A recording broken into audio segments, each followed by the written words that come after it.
Countdown's on to New Year's Eve and goodbye to 2020. We won't miss you. But we're going to try to have fun, and we're going to try to be an escape for you between now and then and into next year, as we hope we have been this year. I know every day I need this time. I need this time with you, the listeners, callers, texters, tweeters, even some of y'all. No, I need this time every day. It has been an escape for me. I will tell you, I've texted Mike DeCourcy this earlier today. The last week, I don't know where I rank college basketball in my favorites. I like it. I love it. You know, time of the season, time of the year. For everything, there's a season. When it rolls around hoops time, I love it. But the last week, for me, has been the most normal because it's been the start of college basketball. This is normally around the start. I can remember when college basketball would even start after the last day of November into the early December. So that hadn't been that unusual for me. I know we've really pushed it up, I think, too early the last few years. A lot of these games at neutral site, limited crowds through the years. These have been no crowds. So that hadn't looked as unusual as, say, baseball did, or the NFL has looked, or going out to college football. And it's hurt me a little to look up in those empty stands. It has. I'm not going to say it did something to me. I think it did a little something to me. And to have the normalcy, the humdrum of the last week of college basketball, I have really enjoyed it. With college basketball beginning, we know Dave is very, very busy with that. He is busy preparing for the Tiger broadcast night. You can see him on ESPN Plus alongside John Albright, courtside at FedEx Forum for the Tigers and Arkansas State Red Wolves over from Jonesboro. As I said yesterday, usually we would have a goodly contingent of ASU fans invading downtown. And tonight we're not, and we know why. But we will be with you until 6 o'clock today, and we want you to be a part of our show at 67129 at the First Bank text line, or at 360-8255 at the First Bank phone line, and we will make it through this day, and we will make it through this month, and we'll make it to next year. We'll make it to vaccine time, and we're going to make it back around to normal time. Drew Barrett in with me today, pulling the double duty as the producer extraordinaire every day of this adventure, and having to help out on the areas he has with John all afternoon. You're not talked out, are you, Drew Barrett? Oh, no.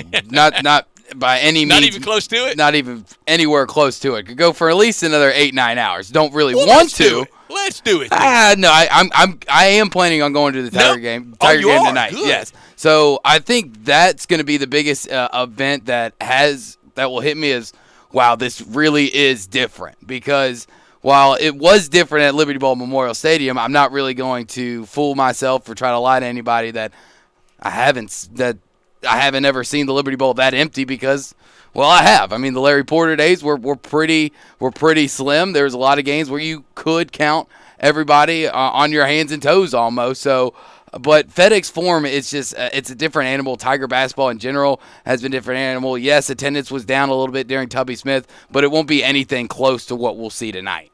That's right, and all of it has hit us. It's been an alarming year for everybody in every walk of life, and in the realm that we keep it in, and what we want to be is, for you, the escape. It has been something to see, and maybe this will be hard to quantify when we do the end of the year top 10 local and top 10 national stories.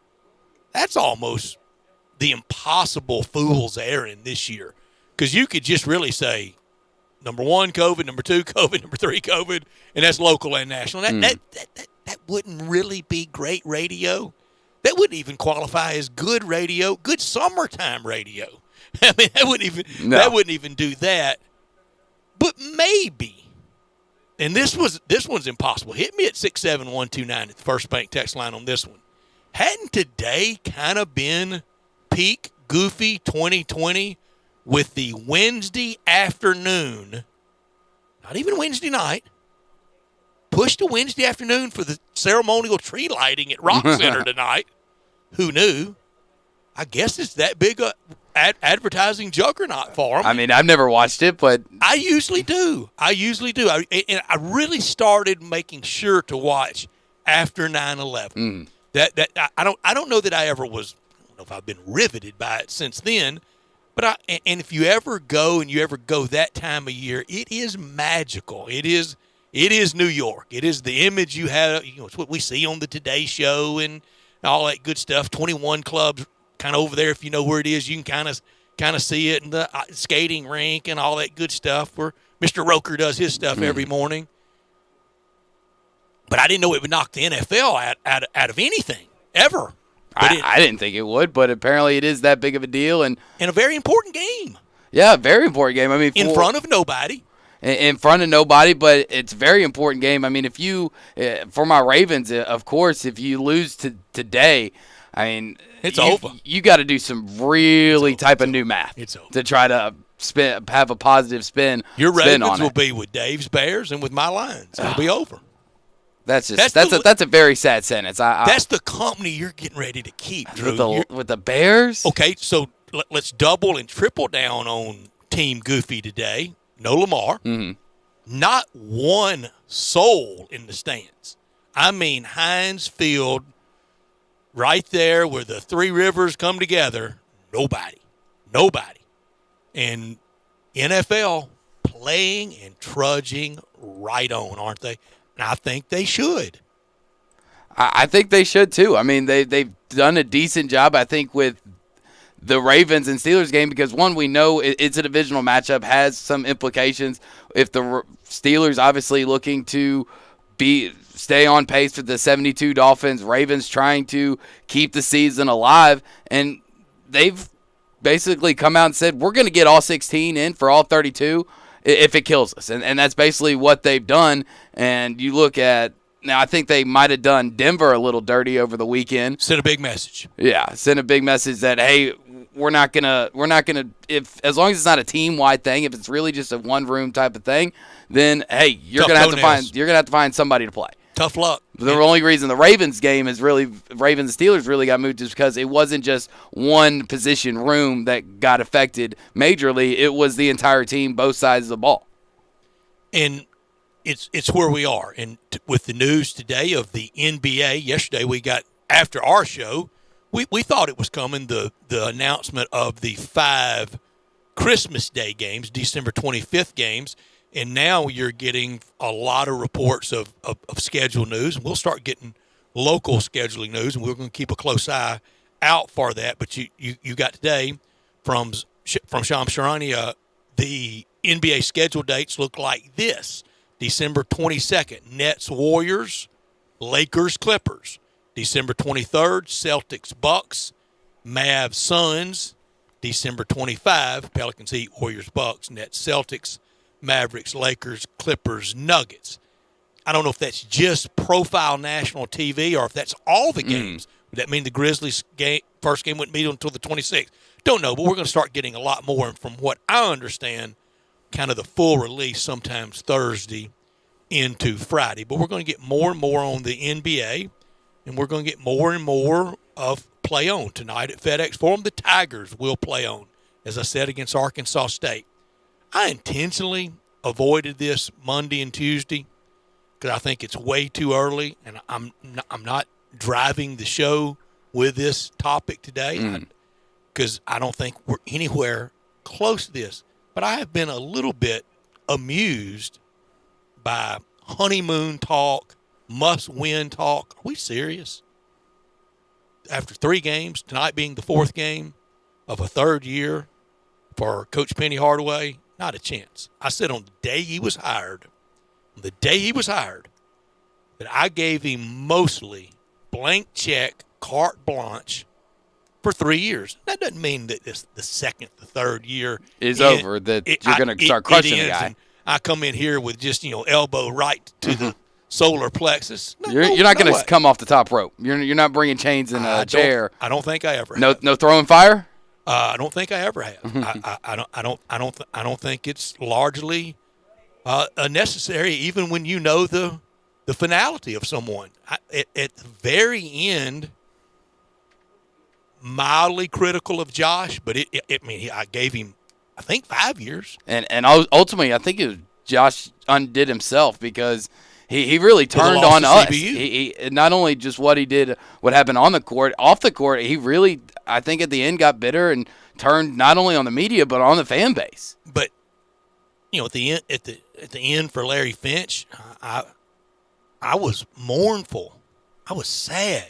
It hurt to see the guy that I tried to emulate in the backyard, get my elbow just like he did on his jump shot, having to endure that and go out like that. We're not close to that. No, nowhere near. Sioux Falls was not good. We talked about it yesterday. There's a patch of schedule starting tonight with Arkansas State. Tigers a heavy favorite, now up to 21 points, that they should right things. They should right things, and that's what I'm really interested to see.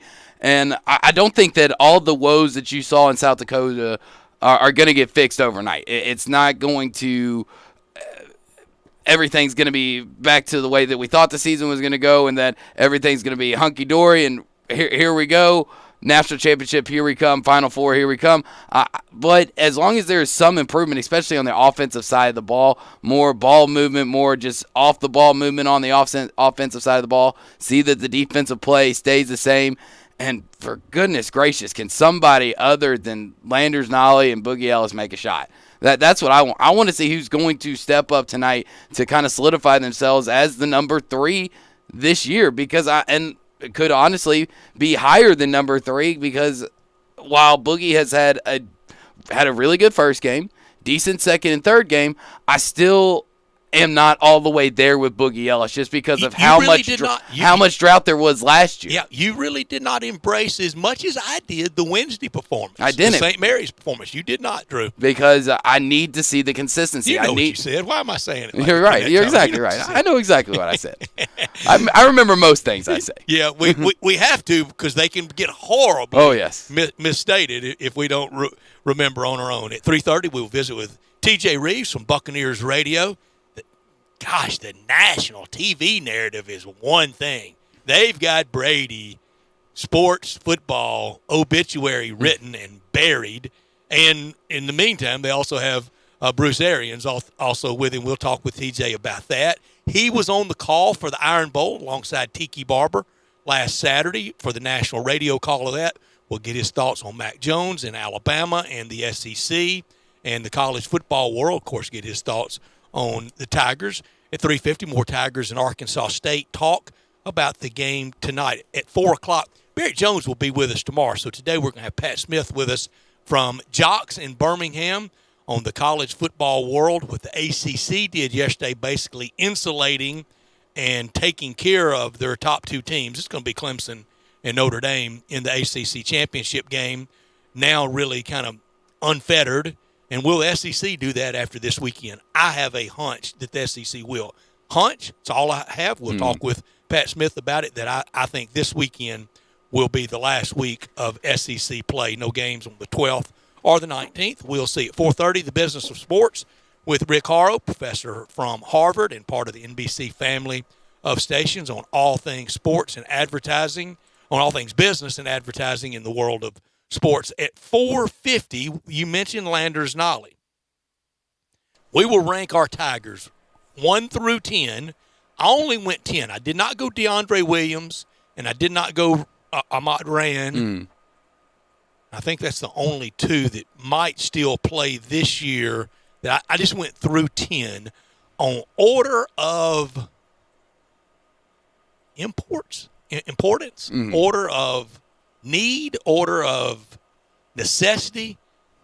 And you mentioned Landers Nolly, and I think he will go off the board pretty fast. Not a draft. I think very fast, yeah. Just your top 10 and my top 10 on the Tigers roster for this year.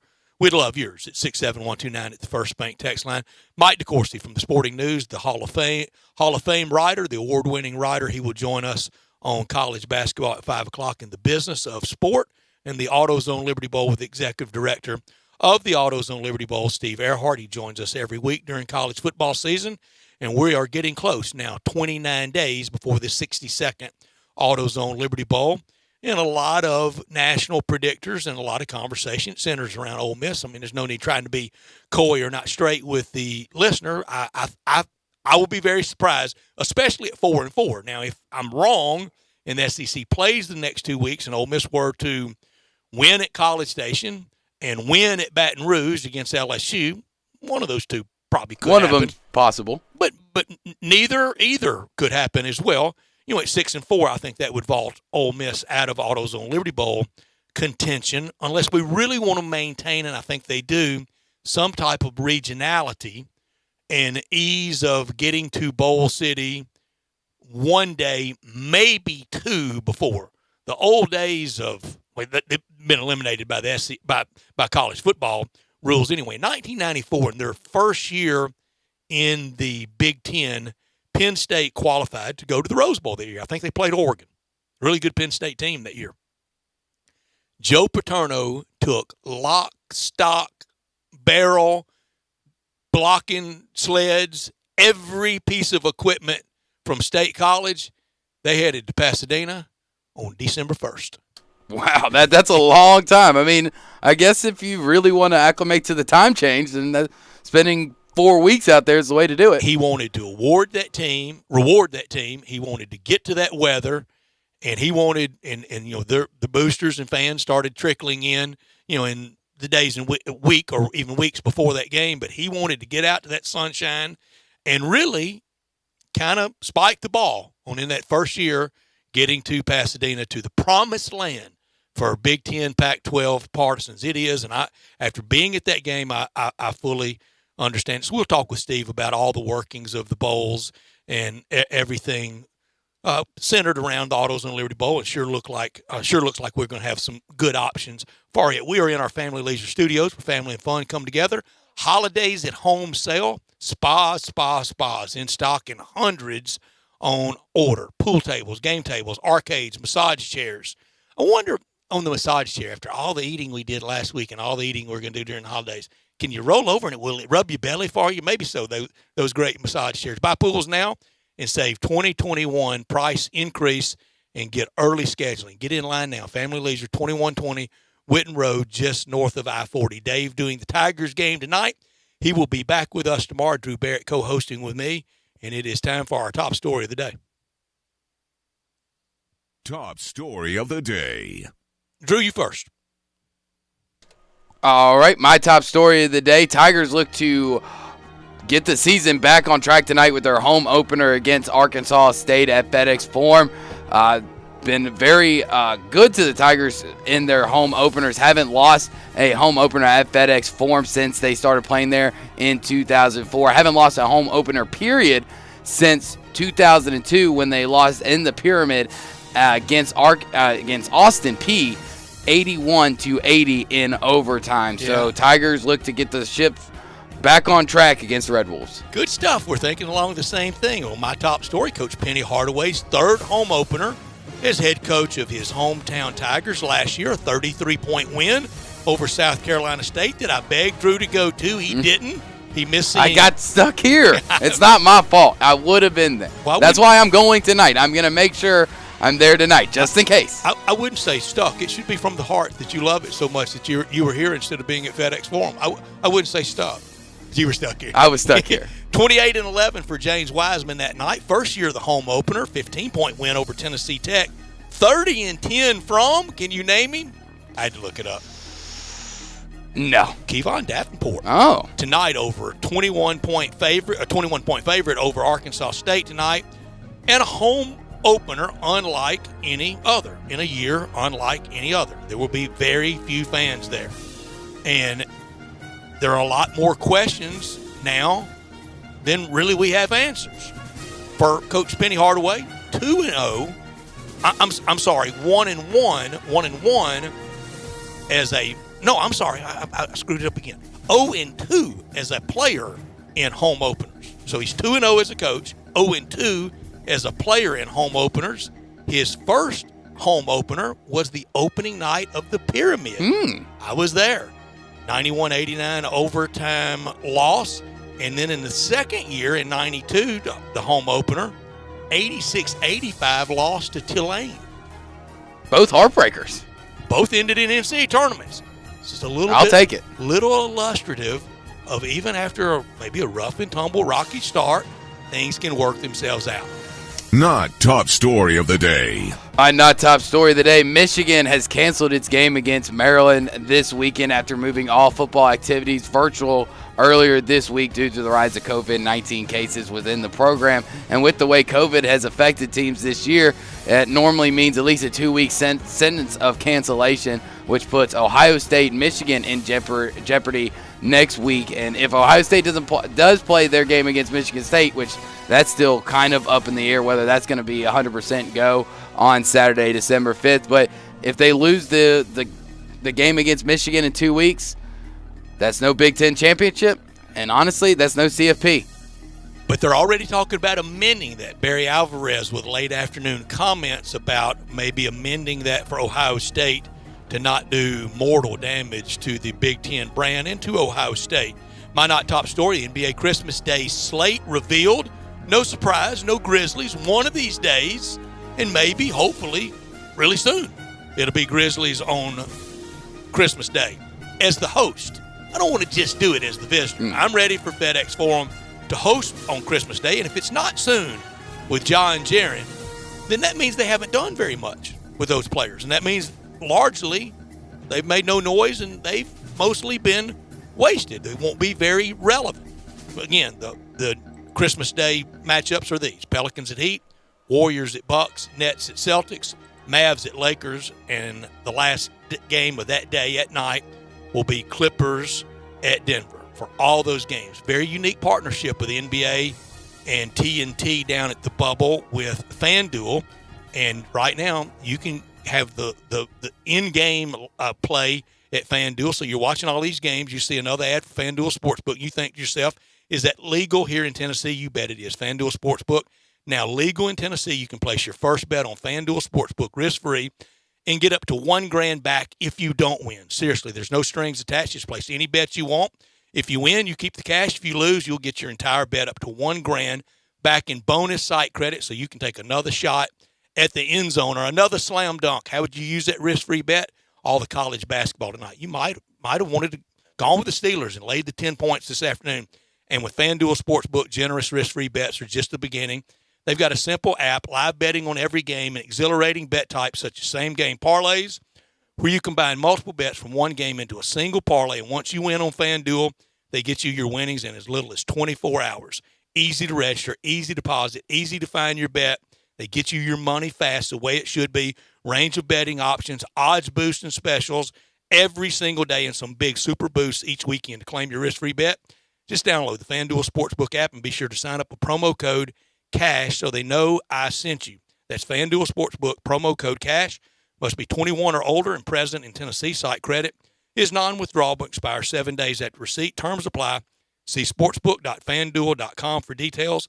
For problem gambling support, call 1-800-889-9789. This hour brought to you every day by the great people at 2600 Ridgeway at Lexus of Memphis. Online at Lexus of Memphis. Call them at 901-362-8833. It is the December to Remember sales event at Lexus of Memphis. The 2020s, they got to go. The 2021s, they're rolling in. They got to go too.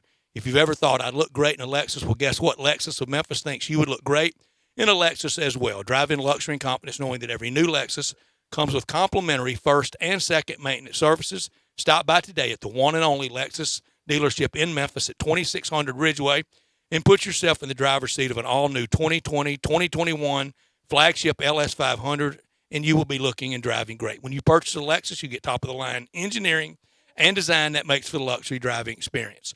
Online at lexusofmemphis.com, 901-362-8833. Experience amazing at Lexus of Memphis. Dave out today. He'll be back tomorrow. Dave's going to be out Friday traveling to New Orleans with the Tigers for the Tigers football game on Saturday against the Green Wave. Tulane installed as a favorite in that game. That will be one of very important for the Tigers to try to get to back-to-back AAC championship games. Drew Barrett in with me today, co-hosting, and as always, doing a great job producing. We come back, we visit with TJ Reeves on a little bit of everything, but a lot of Tom Brady. That's next on Sports Time. Memphis Tiger fans, catch the Blue and Gray Show with John Stacy and Drew Barrett, Sunday nights from 5 till 7, right here on Sports 56, 98.5, and 96.1.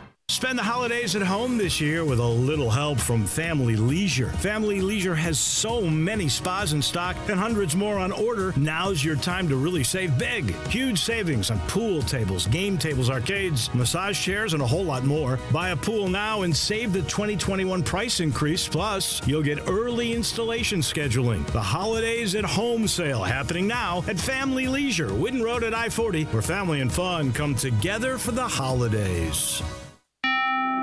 What can help you take advantage of today's low mortgage rates and save money? Rocket can. You could save hundreds of dollars every month by refinancing with Rocket Mortgage at today's near historic low rates. If your current rate is over 4%, you could lower your payment by over $150 a month, saving thousands in interest every year. Call us today at 8338-ROCKET or go to rocketmortgage.com. Savings are based on Quicken Loans, internal data. Points and fees may apply. Call for cost information and conditions. Equal housing lender. Licensed in all 50 states and MLSconsumerAccess.org number 3030. Hi, this is Troy Fiveash, owner of Fiveash Roof Services. You've heard me talk about how we offer the best products, the best warranties, and the best services for years. Now let's talk about pricing. Pricing should never be the only reason you hire a contractor, but in today's world, pricing is always a consideration. So we suggest you get 2 or 3 estimates for your roof replacement from a reputable, licensed, and insured company, and then give us a call. If we can't beat your best price for a comparable roof system by more than $100, we'll give you $100. It's that simple. We are so sure we can offer you the best price, beating all other qualified companies. We will hand you $100 if we can't, and thank you for the opportunity. So give us a call. What's the worst thing that's going to happen? Make $100? Fiveash Roof Services, a proud supporter of Tiger Athletics and the official roofer of the Tigers home team. Fiveash Roof Services, fair, honest, and ethical. 367-0050 or memphisroofer.com. Fiveash Roofing is what we do. We're here for you. I almost never go to Central Barbecue without running into somebody I know. That could be because you only eat at Central Barbecue. It's because Central Barbecue is where Memphians go to get barbecue and has consistently been voted the most popular barbecue restaurant among locals. Actually, that's really saying something. I know. Memphis is the nation's capital of barbecue. With all the choices, people who live here go to Central Barbecue. They do get their share of tourists. Sure, because Central Barbecue has been mentioned on TV and in tons of national publications. You know why? Because of the great food? Because those TV shows and magazines look for the place where the locals go, and that, my friend, is Central Barbecue. Water damage to your home or business can be an absolute nightmare. And the faster you remove the standing water, the faster you can prevent secondary damage. Landmark Construction and Emergency Services specializes in water extraction. They have been a trusted name in the Mid-South for over 20 years. They are a Memphis-based company ready to serve your needs with their 24-hour emergency response. They are always on call and will respond within an hour. They work with most insurance companies and are the official restoration contractor of the Memphis Tigers home team. Landmark Construction and Emergency Services can't prevent disasters in your home and at your business, but their water damage team will certainly respond quickly to minimize and restore the damage. Call 901-452-0390. That's 901-452-0390 or online at landmarkco.org. Now, back to Sports Time on Sports 56 with Wolo and Stats. This hour of Sports Time is brought to you by Lexus of Memphis. Here once again are Dave Woloshin and Brad Norsworthy. Tigers and Red Wolves downtown at FedEx Forum tonight. First time the Tigers will have played at FedEx Forum since March 5th, a win over Wichita State. World really changed since that night, didn't it? First event, basketball event, Grizzlies or Tigers at FedEx Forum since Tuesday night, March 10th. That was the night before Rudy Gobert night, and our whole world and all our lives changed. That was a Grizzlies loss to Orlando that night. But for the Tigers, First time back at FedEx Forum since March 5th. I was there on a Thursday night. You were there, Drew. I was there on Thursday. I was just double checking because I write down every game that I go to, try to keep track of it. And yeah, I was there for that Wichita State win. It was great. Good win. And since that night, have we been 10 trillion miles? Feels like that was 10 years ago. In dog years. Yeah. I mean, in any kind of years. TJ Reeves joins us now from Buccaneers Radio. And on last Saturday, he was in Tuscaloosa as part of the national radio broadcast of the Iron Bowl. We'll get his thoughts on Tom Brady. We'll get his thoughts on Alabama and Auburn and the SEC. And we'll get his thoughts on his Tigers right now. Hey, TJ, how are you? Always good to be with you boys. And so I'm just curious, we can start with the Tigers real quick since you brought it in. Are there fans allowed Limited. at the FedEx Forum, or what's the deal with that currently? Very, very limited, but yes, some very distant, of course. Mask is everywhere, just required. It's not even a priority. It's required. You walk in without a mask on unless you go to the scorer's table. You're not going to be allowed in. Good point on that. And it's just, it is such an odd time, as you guys were just talking about, and we've been through so much. But to watch last night, for example, and I'm sure that, I don't know if you touched on it already, but you probably will at some point, to watch the Michigan State-Duke game at Cameron, and there's basically about 10 people scattered around the perimeter. Very weird. The Cameron crazies, I mean, they did the best they could. They had huge lifelike poster type cardboard of them over on the side. It was just very bizarre. And, I mean, you could hear everything, as has been the case. And, first of all, having had the privilege of being in Cameron, it's about as big as the radio studio where you two are sitting, for those that are watching on video. It's not very big to begin with. You can hear almost everything in there anyway. So that it was very odd, and I have the mindset, as you guys do, and we keep encouraging everybody, let's take what we can get. And exactly. if they have to have this in bubbles, like at the Mohegan Sun, where they're playing a bunch of these games, or in Indianapolis tonight, where they're doing the Jimmy V, where there are no fans, where they can play them, that's better than not having anything at all right now. So we'll take what we can get, obviously. Last Saturday, you were at, I think, now, I hadn't been to all of them, but in this neck of the woods, Egg Bowl's great, but I think the Iron Bowl is the best rivalry in these parts. You were there. You were calling the game alongside Tiki Barber. What was it like in a very antiseptic Bryant-Denny Stadium?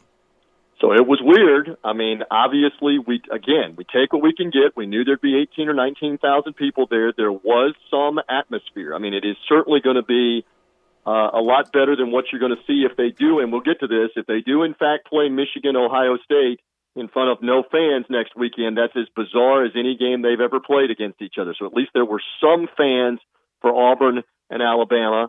The atmosphere outside, there were Bama fans obviously excited that were looking for revenge. I would love to tell you that all of them had masks on. There were a lot of them walking around that did not have masks on, and I'm just shaking my head. I'm looking at Tiki. We got our masks on, and our producer Brian Dansel from LA, we're walking around. So I'm not making anybody. I'm not revealing a nuclear secret here. That this is up to everybody as to what they choose to do. So it was just weird. I mean, there was no tailgating because they don't allow that. There's definitely hatred. You know that. They had lost to them, so it was revenge. And I will say what we said on the air. I have not seen Clemson in person. I have not seen Notre Dame in person. I have not seen Florida. I've watched Florida numerous times, obviously, by attrition. You basically are just inundated with everything Gators in the market where I am. And they firmly believe, the Gator fan and faithful believe, they have a great shot at Alabama. I don't know that I believe that. I don't know that defensively they're good enough. I don't know that they run the ball. But having watched that Alabama team, I don't know who beats them. You don't say invincible, but it's going to be very difficult for Clemson, for Notre Dame, and we can get into the whole Ohio State thing about whether they deserve a shot. I don't know who beats them on a neutral field, guys. That's my take. Where are you on Mac Jones versus Kyle Trask for the Stiff Arm Trophy, for the Heisman Trophy? Certainly Trask has the better video game numbers, and again, maybe I'm biased because I worked 3 of the games, but I'm taking the guy that has done it against better competition, at least to this point, hasn't lost a game. I think I would give it to Mac Jones. Now, there can be an argument that maybe it should be Ian Book of Notre Dame. If they finish undefeated, and remember Notre Dame is Notre Dame, And if they were to beat, okay, so let's play it out. If they were to beat Clemson a second time with Trevor Lawrence and Ian Book has a fantastic game, as much as we are in the South, there's going to be some Notre Dame bias about him getting some votes. I don't know, but I mean, Mac Jones probably in front of Trask. Yes. Yeah, I think it's kind of looks that way, and that's just from me watching on TV. You in person, though, what's the one thing that Mac Jones does that kind of separates himself from Alabama quarterbacks in the past? Because we've seen quarterbacks at Bama put up these same type of numbers, look really good, but just don't get the same type of respect in Heisman voting. What do you think Mac Jones has that the Greg McElroys of Bama didn't have? Or A.J. McCarron is another one that we were talking about, and they even had Jake Coker for a year as well, Jacob Coker. None of them are going to be superstar NFL quarterbacks. Jones does not have great size and a tremendous arm. He has good size, good arm, and he doesn't make the bad throw. He makes great reads. So I've been very impressed with him. I mean, Devontae Smith deserves Heisman consideration. I'm not saying he should win the award, but good Lord, you can't contain the guy in even underneath where 5 and 10 yard passes can become 70 and 80 yard touchdowns with him. So, and even without Jalen Waddle now for the last 4 or 5 games from the broken leg on the first play of the Tennessee game, he still has not dropped off in productivity. If anything, his productivity is up even a little more without Waddle in there, which you would think they would try to double team him more, take him away. Nobody's been able to. So I think Devontae Smith deserves a lot of credit. They look every bit the part of a national championship contender, and we will see how it plays out here, including that matchup that is looming with Florida coming up. TJ, we asked you at this time last week before the Mahomes-Brady, Brady-Mahomes, KC-TB matchup, if this was the ceremonial passing of the torch. Was it? It certainly, as it unfolded, it certainly looked like yes, especially in the first quarter of the game. And I am here to testify at the altar of the First Church of the Sports 56 WHBQ that Patrick Mahomes is something else with that arm at field level. That's the first look I've had at him. Just amazing what he can do.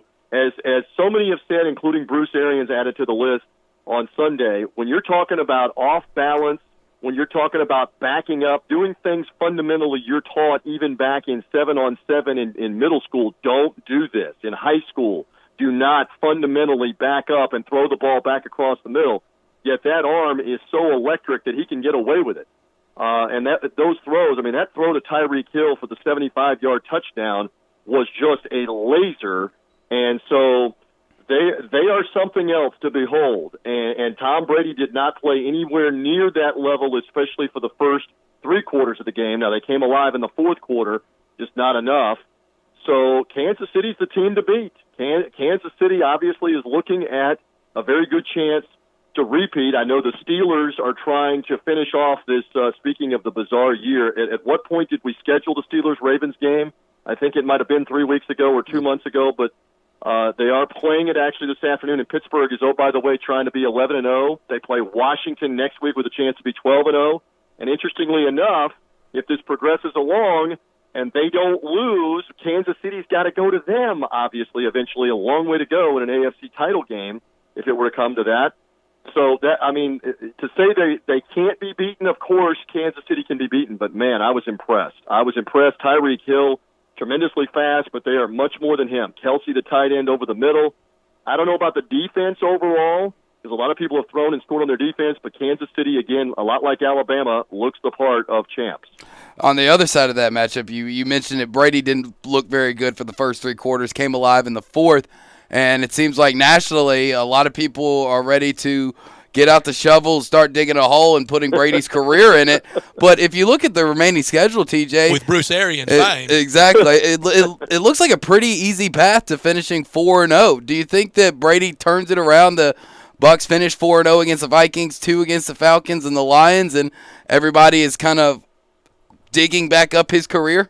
That's the idea, and of course you're talking to a guy who has a vested interest in being in the playoffs for a lot of different reasons. Yes. I would love to see that, seeing as how they've not been in the playoffs since my twins were born, and they are 7th graders. It has been a while. Ooh. So Go get the first one with the Vikings. Bye week right That's here. it. Only 2 teams have the bye week this week, and that's the Bucs and Carolina. And so it's weird because you've gone all the way to the 13th week of the season before you get the week off. Now they have to regroup. And, Bruce Arians has brought up a good point. Every other team basically in the NFL has dealt with COVID-19 off of their bye week. Players being gone, players come back. They're not in the facility. They're not being tested every day, therefore. So we will see what this looks like this time next week with the Buccaneers returning, being tested, and here's hoping they are responsible, they are smart, and there's not an issue. But you should be able to beat Minnesota at home, and then some dangerous games with the Falcons, 2 of the last 3 who have come to life. Ask John Gruden and the Raiders about what the Falcons can look like after they blew them out last week. And I understand all the criticism every which direction because the Bucs haven't played well as of late. I remind everybody Brady was brilliant for a stretch earlier this year from week 2 into week 8, a 7-game stretch where he threw 18 touchdowns and had only 2 interceptions, and they won 6 of the 7 games. If he can get back to that kind of level of productivity, there's no reason why they can't win 3 of these last 4 or all 4 of the 4. Let's see if they can get on the same page here off the bye week and get back to some of that because clearly they've lost some of that mojo, guys. TJ Reeves with us. He's part of Buccaneers Radio as a sideline reporter.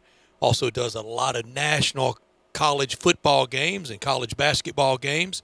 And, TJ, I know you living in the Tampa-St. Pete area, as you have for a long time, really after about Christmas, it would start the ramp up. The street lights would be decorated as the host of Super Bowl LV. Super Bowl 55. I haven't asked you this in about 2 or 3 weeks. Sunday afternoon, February 7th, 5:30 Central Time, 6:30 your time. Football goes in the air for the Super Bowl? I believe, yes. I believe they are doing everything. And look at this Steelers-Ravens thing as the example. I mean, they're doing everything they can to keep this on track. And it may be that they have to pause, like we keep talking about. And if they do they reduce the end of the regular season by a game for everybody? I don't know what they do. I don't have that on any authority. Do they go ahead and play into January and then take away the bye week in between what would be the conference championships and the Super Bowl? We'll see, but I think that is still their timeline. Yeah. They want to play, and they believe they can. They can play. You look at how the league made the Denver Broncos play last Sunday without a quarterback. You look at, there are literally like 15 players on the Ravens that are positive for COVID-19 and not able to play, and they made the Ravens play. So apparently they're going to push ahead on the timeline, and I believe the answer to the question is yes. They're going to stay on that timeline for the Super Bowl to be played probably with 20% fans, somewhere around 15,000, something like that, 17,000 on February 7th in Tampa. Can't wait, and I think you're right. I hope you are right.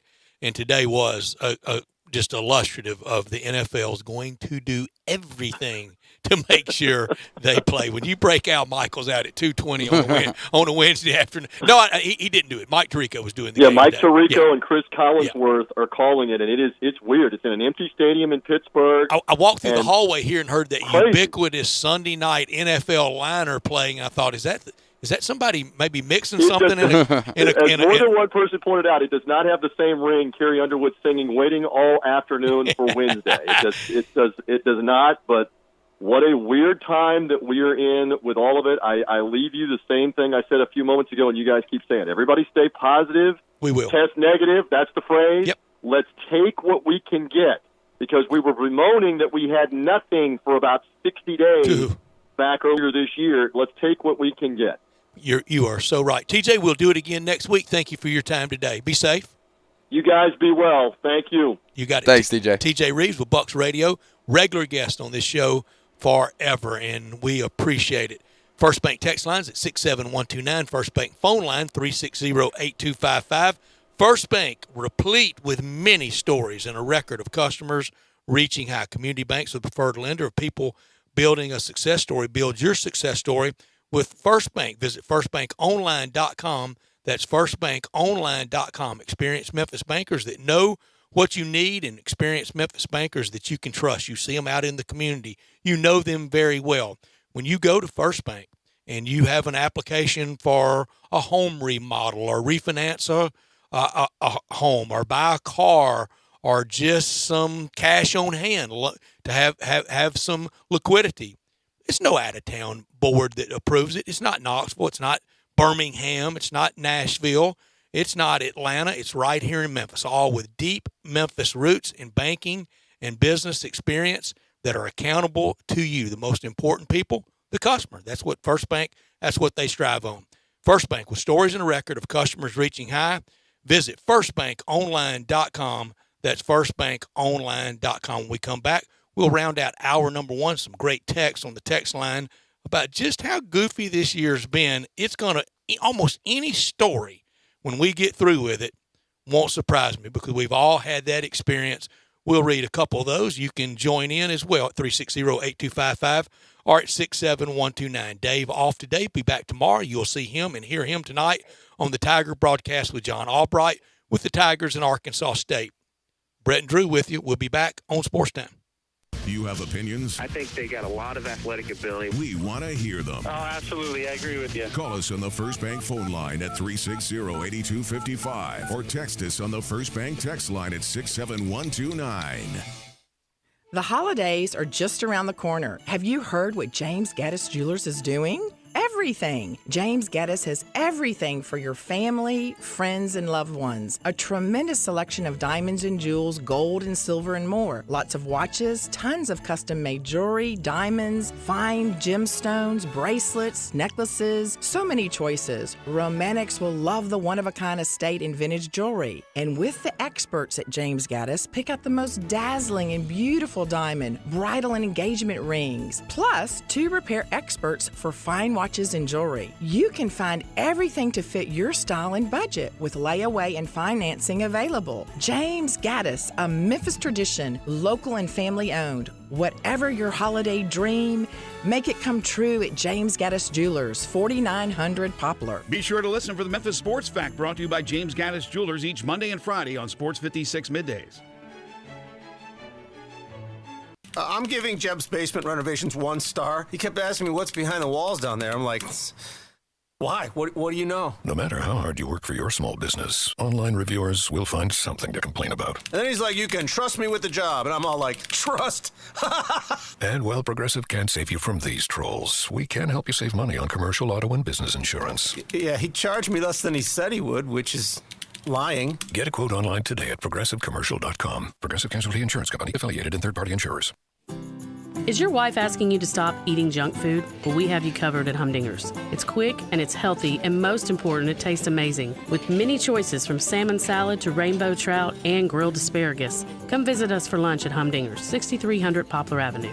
So good, Coach Penny eats with us weekly. Don't forget, Humdinger's offers full-service catering for weddings, social events, or your corporate lunches. You can call 901-260-8292 to find out more. In today's world, a lot is going on, but one thing is always true. You need to take care of yourself. The skin clinics can help. Age, diet, genetics, and current events can conspire to make you look and feel much older than you are. It doesn't have to be that way. Call the skin clinics and let their expertly trained nurses, estheticians, and staff choose the treatment that best suits you and your pocket. There's so much you can do. Consider skin resurfacing and rejuvenation, lash extensions and specialty brows, injectables, medical-grade chemical peels, laser hair reduction, waxing, facials, makeup applications, and even services just for men. The Skin Clinics has it all in a caring, safe environment, always observing current social distancing guidelines. Go to theskinclinic.com to find out more and call today for your appointment at 901-345-SKIN. That's 901-345-SKIN. Taking care of yourself is good for you and your loved ones. Come to the Skin Clinics, 1300 Wolf Park Drive in Germantown. Brian Elder's Roofing Solutions. Chris Price here for Brian Elder Roofing. The storms we've had over the past several months have been devastating to our communities. The rainy season is ahead. You may have not even noticed the dripping in your attic, water stains throughout your home, or even worse, mold and mildew. Please call Brian Elder Roofing and we will send out our project managers to assess any damage. We will not try to sell you a roof if all you need is a repair. We will measure your roof from outer space. 0% for 60 months, even no payments till 2022 are available with approved credit. If you've noticed missing shingles, water stains, leaks in your roof, call us before you call your insurance company at 867-0303. That's 867-0303, and we will provide a free, thorough inspection of your roof's condition. Call 867-0303. Brian Elder's Roofing Solutions.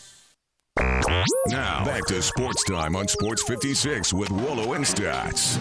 This hour of Sports Time is brought to you by Lexus of Memphis. Here once again are Dave Wolochen and Brett Norsworthy. 67129 at First Bank text line, 360-8255 First Bank phone line. And this text stands out. I would say leader in the clubhouse. So he or she writes, maybe not the goofiest day, but on October 11, 2020, I woke up early to catch Nadal win his 20th Grand Slam. And then I watched NFL Week 5. Then I flipped back and forth between watching LeBron win title number 4 and the Dodgers punching their ticket in the NLCS. Joe Morgan passed away that day, and Dak Prescott suffered his ankle injury that day. That's COVID-19 2020. He's exactly right. That's the perfect way to sum it up. I mean, you know what? That's a good sports day, though. I mean, it's a lot of stuff happening. Except for Joe Morgan. Yeah, I mean, other than Dak Prescott's ankle. I mean, other than the bad things. Yeah. I mean, That's a big other than. You're right. I mean, I don't want to wish injury on anybody or ultimately death on anybody, but pretty impactful day. And for all those months that we didn't have anything, it has kind of made it up for it, I think, in the last few months of just how much stuff we've had. Oh, yeah, very thankful. How much stuff we've had and been able to get off. Now, we've had some bumps in the roads, obviously. There's going to be those, but very thankful for having to give back. And like we've said many a times, I will never, even if I did, I don't think I ever took this for granted. I don't think I ever truly took sporting events and going and doing this job and always having something to talk about for granted, but if I ever did even get close, I never will again. I'm so with you. I know I didn't. I mean, there was a time I got really into the cornhole league because that was the only thing on. So I don't want to go back. I sometimes I get physically tired with the going, and when I stop, that's when it really hits. Is when I stop, and usually take some days like coming up here soon, right around Christmas Day, and it really hits like a hurricane when I stop. But I usually don't want to stop very much. When I say I like going to a spring game, I like going to a spring practice. I do too. I anything and everything I'll go to. I mean, I love this stuff. I do too. I live for it. I mean, there's a reason we do this job. It's because we have to have it. We talked about and it we might as well get paid for it at the same time. And I've been lucky. And I'm most appreciative and very thankful. Texter asks, why do y'all give Florida 0 chance against Bama when Bama hadn't played anyone with an elite offense? Well, I'll disagree that they hadn't played anyone with an elite offense. I think Ole Miss has an elite offense. And that night they got 48 on Bama, and they were only able to win by 15, 63-48 with tacking one on in the waning moments of that game to increase that lead. The same Ole Miss team that Florida beat on opening day of the SEC play, September 26, 51-35 in Oxford. They've got a couple of common opponents, especially with it being conference only this year. I mean, for me, it's the A&M factor. The A&M factor. That's the clear one, Drew. It is. I mean, don't try to go too far after that. But I think Alabama's defense has improved with each and every week. We'll talk more with Pat Smith about that when he joins us at the top of the next hour. Another texter, 67129. This is good. Where are we in the Natty Penny talked about? I think we're in the same places when he first talked about it. I think we are. A lot of work still to do, and only 2 years and 3 games into it. That's it. And for anybody that really, and I know the recruiting classes and the stars by guys' names, it opened your eyes. You think, man, on paper, this is going to work. It's going to get done. It's going to take no time at all. Well, guess what? Rome wasn't built in a day, and neither is a national championship type of program. I mean, look at Mark Few and Gonzaga. They've been really good for a really long time. Calipari here This year. This is the first year in a long time where Gonzaga, I think, is head and shoulders above everybody else in college basketball. It's taken Mark Few a long time. He's had some great teams, but it wasn't built in a day. It's had to go through some bumps. Tony Bennett at UVA. Exactly. It takes time. So anybody that would expect it to be, have a banner hanging for a national championship by year 3, I think is just unrealistic. I never had that, and it wasn't part of my 3-year blank check. Basically, go get them. Show me what you can do. I didn't think in that 3 years no national championship, and then here comes the criticism. I was never along those lines, and I still think this year, this 2021 season, can turn around. Will it turn around to a trip to the Final Four national championship? No, and I didn't think that a week ago after beating St. Mary's and starting 1-0. I think the biggest expectations I had, especially in the first 3 years, and I've said it multiple times, it's not Final Four, it's not national championship, it's getting back to the tournament, and then after that, hanging a banner that matters. Hanging a banner with a number 16 or lower on it, getting into the second weekend. That was kind of the expectations that I had to kind of get to the tournament last year, and then this be the year where you hang a banner that matters in year 3. And I don't think that's too unrealistic. Rick Barnes at Tennessee, they haven't been to a Final Four yet. This year's a really good chance. I thought last year and the year before that were really good chances, though, for UT under Rick Barnes. 2 of the prominent coaches last night, Tom Izzo and John Calipari, well, Bill Self as well. I say just one. They've won a bunch of ball games. We'll take that success and those trips to the NCAA tournament for Penny Hardaway. But as legendary, Hall of Fame for all 3, Self, Cal, and Izzo won. And for the Big Ten, that one for Izzo was the last time that the whole league won one in 2000. And that's how hard it is. Yeah, I don't think I'm blowing anybody's mind with this hot take. Winning's hard. Winning a 68-team tournament, it's kind of hard. What great coach said that? Or was it just an average coach that said that? I think just an average coach said that. It was just an average coach. When we come back, we'll start hour number 2. We'll do it with our buddy down at WJOX at Jocks at the Big Flamethrower in Birmingham. Pat Smith, he's on your way to start hour number 2 on this Wednesday afternoon, December the 2nd. That's coming up next.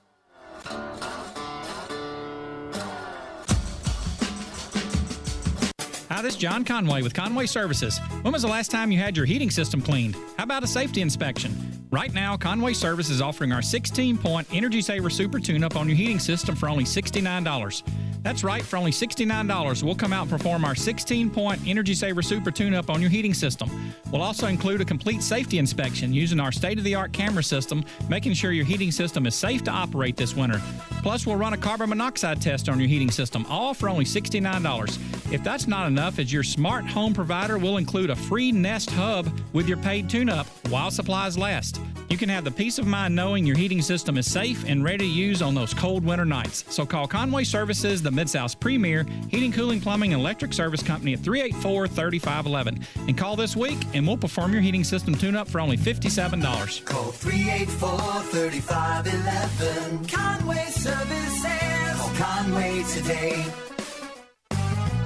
If you need glass replaced, there's only one name you need to know. Ben Swinger Glass, the largest full-service glass company in the U.S. They've been an industry leader for over 125 years. For all your residential, commercial, or auto glass needs, Ben Swinger Glass is the name you need to know. 24-hour emergency service for all commercial customers, plus a nationwide warranty on all professionally installed glass. 2 Memphis locations, one in Midtown on Hollywood Street across from the Liberty Bowl, and one in Cordova off Germantown Parkway next to the Fox and Hound. Visit their website, benswingerglass.com. Ben Swinger Glass. Sales are rising quickly, but without another lead baker, Dale's Bakery is going to feel the heat. Hey, you're baking alone today. I have to handle this order for the restaurant down the street. Cool, but who's going to handle the pastries? He needs to hire.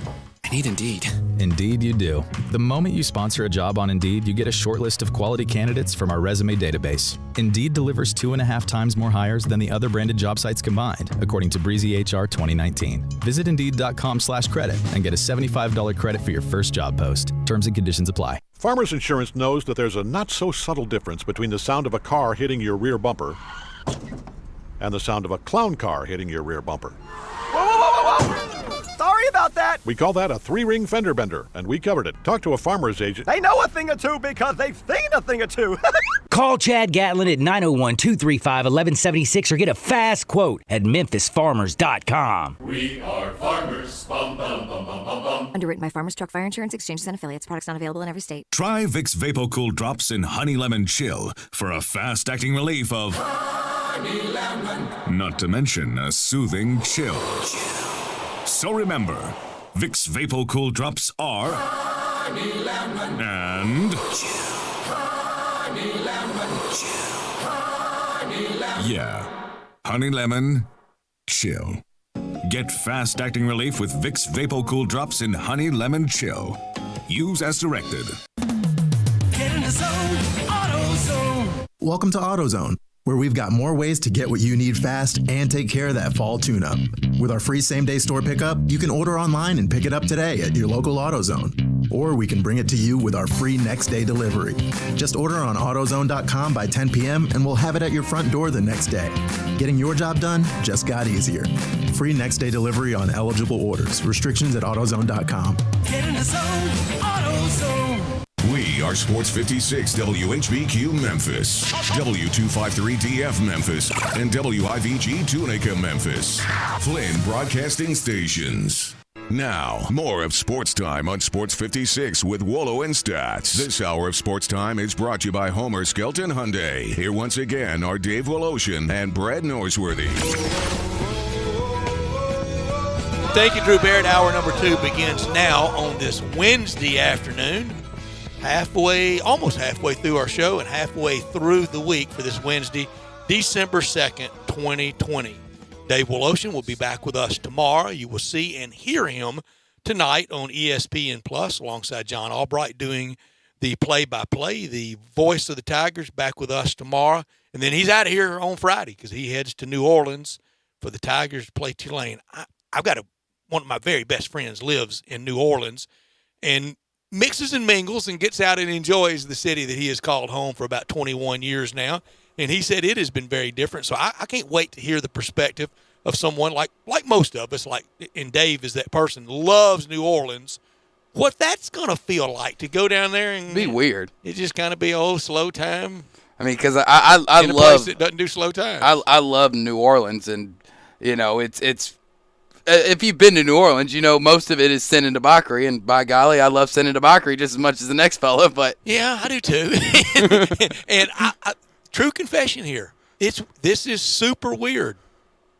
One of many things for me that I enjoy more post off the chronic whiskey, 27 years, 1 month, and 1 week now, is going to New Orleans. See, that's kind of weird because it's a very drinking heavy type of place. It is, with, as you said, a lot of debauchery and a lot of sin, and I'm not really participating in any of it, but I like going because the food's much better. Oh, it is. Because I'm just there really for the food and the people watching. I know that's weird, and I'm sorry. What a segue into our friend Pat Smith at WJOX in Birmingham at Jocks, part of the 3-man front. I saw 1/3 of that team in Oxford Saturday night. Cole Kubelik, he was in Oxford, part of the SEC Network broadcast team. Pat Smith makes it 2/3, joining us now. Good afternoon, Pat Smith. How are you? Good afternoon, Brett. How are you, Drew? Good to be with you guys. Hope everything's going well in Memphis. Going well. We're trying to make our way through this after another CFP release last night. I thought we were going to make it through without any outrage. Then Kirk Herbstreit kind of created the outrage. Did he have anything to apologize for, Pat? I don't think he did personally. I don't either. Listen, we've all done this for a while, in our careers, and a lot of times our opinions are based on a multitude of information that we get from many different levels. And we're in the opinion business. Absolutely, and we hear from coaches, we hear from players, we talk to people behind the scenes. I mean, there's numerous times during the season you and I converse via text message on things that you hear, things that I hear, and then that kind of develops an opinion on what a story or potential story could be. So, what he said last night didn't infuriate me. And again, Kirk's been in the business for 25-plus years, and he does a really nice job not, showing that he was a graduate of The Ohio State University. so for everybody to start getting all bent out of shape over what he thought was his opinion, and for people to say that he should have sourced it or he should have said, well, I hear from this person or whatever the case may be, this is why I think Michigan's not going to do it. I mean, listen, we in the SEC, we've heard all season long before the first kickoff, I heard that Vanderbilt didn't want to play, that they were going to completely duck out of the entire season. Obviously, the week of LSU, Alabama, heard the exact same thing, that LSU might be trying to dodge the butt kicking that they were going to get from the University of Alabama. So, I mean, we hear these things all the time.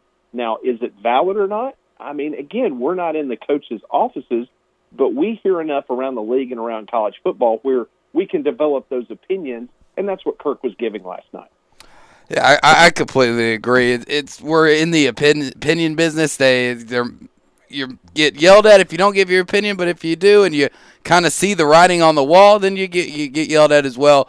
But Pat, you being in Birmingham, I promise we'll get back to kind of bigger college football. But obviously the news coming out today that UAB's game against Middle Tennessee State has been canceled due to their issues with COVID. Is UAB going to get to play anymore? They haven't played in, over a month now? Yeah, it's been a really bad case. This time it was Middle Tennessee State that was the issue, not UAB. UAB was clicking right along for most of the season and was not having any issues. Obviously, UAB, for those that's not familiar with the university, they have a world-renowned hospital and a medical school, a nursing school. And so, they really had a good grasp of the whole COVID situation. They were testing every day. And then they had an issue in their secondary that started the problems with UAB, and they were out a couple of weeks because a specific position group could not play. And then the last couple of games, guys, it's been because of their opponents. It was Southern Mississippi, and then CUSA came up and said, hey, we can get you a game on Sunday against Middle Tennessee State. And then this afternoon at 2:30, we learned that Middle Tennessee can't play. So I understand that UAB is actually trying desperately. You had Charlotte canceled their game with Florida International because of Florida International. So I'm not sure if it's at this late a date, guys, if UAB can get the Charlotte game, pitted back together. You're starting to just wonder, especially in the non-Power 5, what are they going to do? I mean, Marshall's obviously the best team in Conference USA. Do they just go ahead and say, you know what, guys, we tried to get as much in as we possibly could, and you just award, Marshall the Conference USA title? Or do you try to find, UAB another game, so they could potentially qualify for that side of the division and then go play Marshall? So there's a lot of things happening, a lot of fluid things that, honestly, none of us really know what the end result's going to be. Pat, it's been a work in progress. Everybody just trying to really just not get their heads torn off financially this year, and of course not have anybody with transmission from the course of play and anybody remotely being ill, and there's not a single solitary case of transmission from the course of play. And I don't think anybody out there that I've heard of with more than the sniffles, I don't think I've even heard of fever and body aches associated with COVID-19 and college football. You mentioned just try to get to the end and maybe just call somebody the champion or call somebody into the championship game. Didn't the ACC, the Atlantic Coast Conference, didn't the ACC really do that yesterday for Notre Dame? Yeah, they certainly did. And I've been very critical of the ACC over the last couple of weeks because the fiasco that was Florida State, not so much the issue with what happened with Florida State, but just the fact that the conference let it get to the point to where on Saturday mornings you're letting individual schools make a decision on what the heck's going on. Yeah. I mean, there's no reason why Clemson should have been on a plane. There's no reason why Virginia should have flown to Tallahassee. All that makes no sense. There's no leadership in that conference. So I will grant them this, though. They were thinking ahead, and they're protecting their assets. And by doing that, that's why they made that change on the schedule. So I brought up the question today on 3 Man Front here in Birmingham on WJOX, is that, with not us knowing the rest of the SEC schedule, could it be a situation, and I don't know this, I'm just speculating, could it be a situation that the SEC could potentially follow suit? And that's why you're not seeing any games so far on December 12th. where you end up saying LSU, Florida, you're not playing. Arkansas, Bama, sorry, that's not happening this year. And you give those two teams, because technically after Saturday, both teams will have won their division.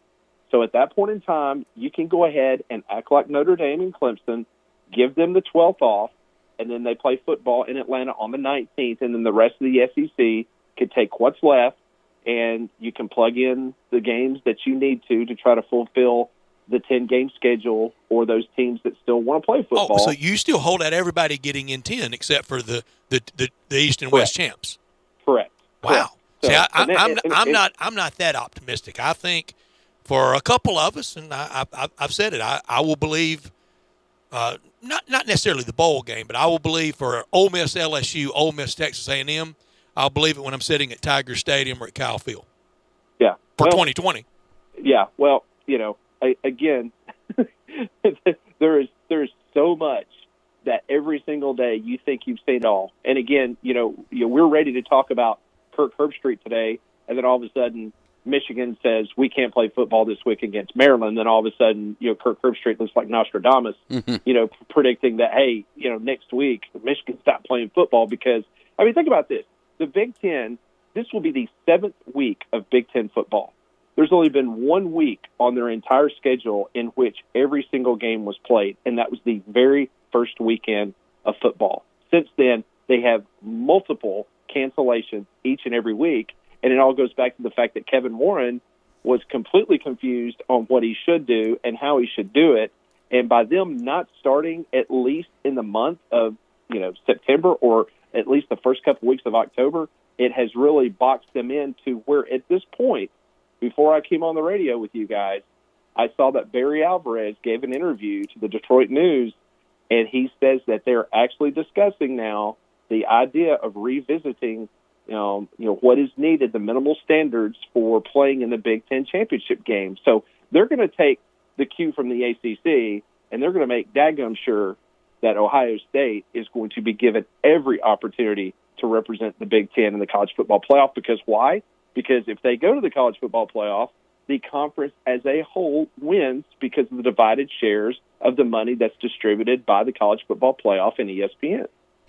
The Big Ten has had egg on their face since the beginning of all this, and Kevin Warren has handled it just absolutely terrible and definitely looks to be might be a short tenure for him as commissioner of the Big Ten. But something else that's been COVID weird is that we didn't see Nick Saban on the sidelines at the Iron Bowl. How do you think Steve Sarkisian did in his first game as the interim head coach of the Tide?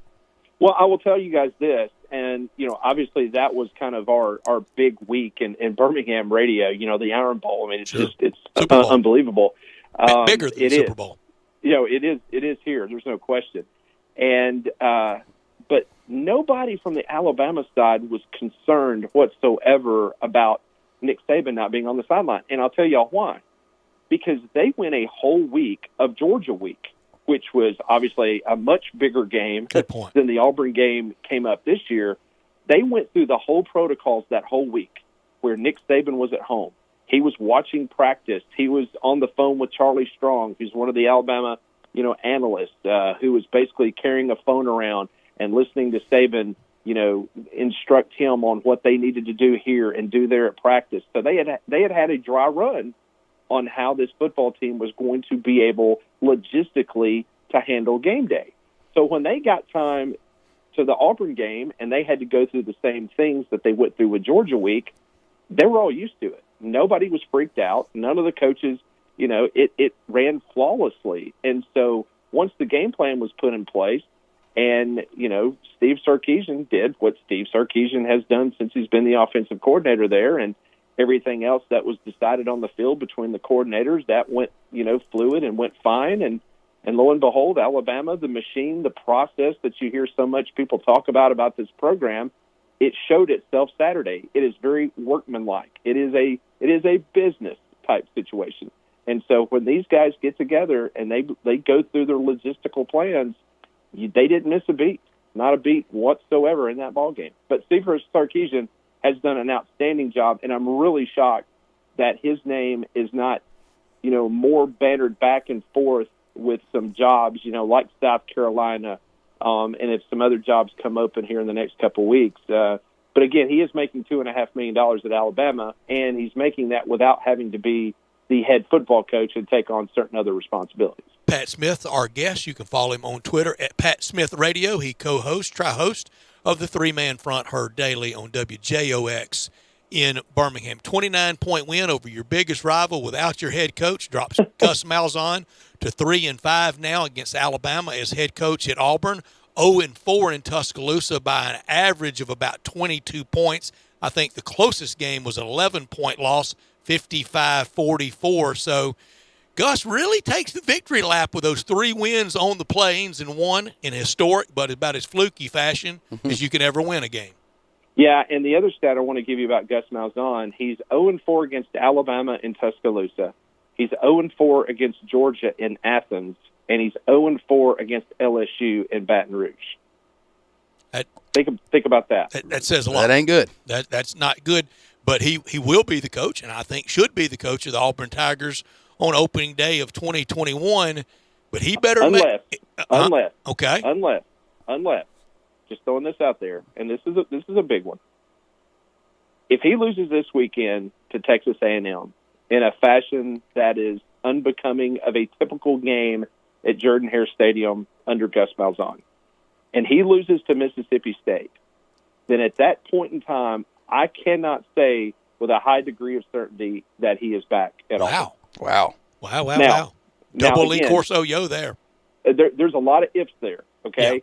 Yeah. Do I anticipate this happening? No, I don't. I talked to someone this morning very close to the Auburn program, and he basically kind of, what I just said, he kind of confirmed those beliefs as well.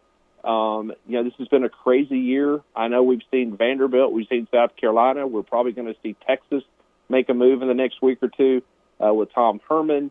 So, again, if people's got the money and they're ready to make a change, they're going to make a change whether we're in the middle of a pandemic or not.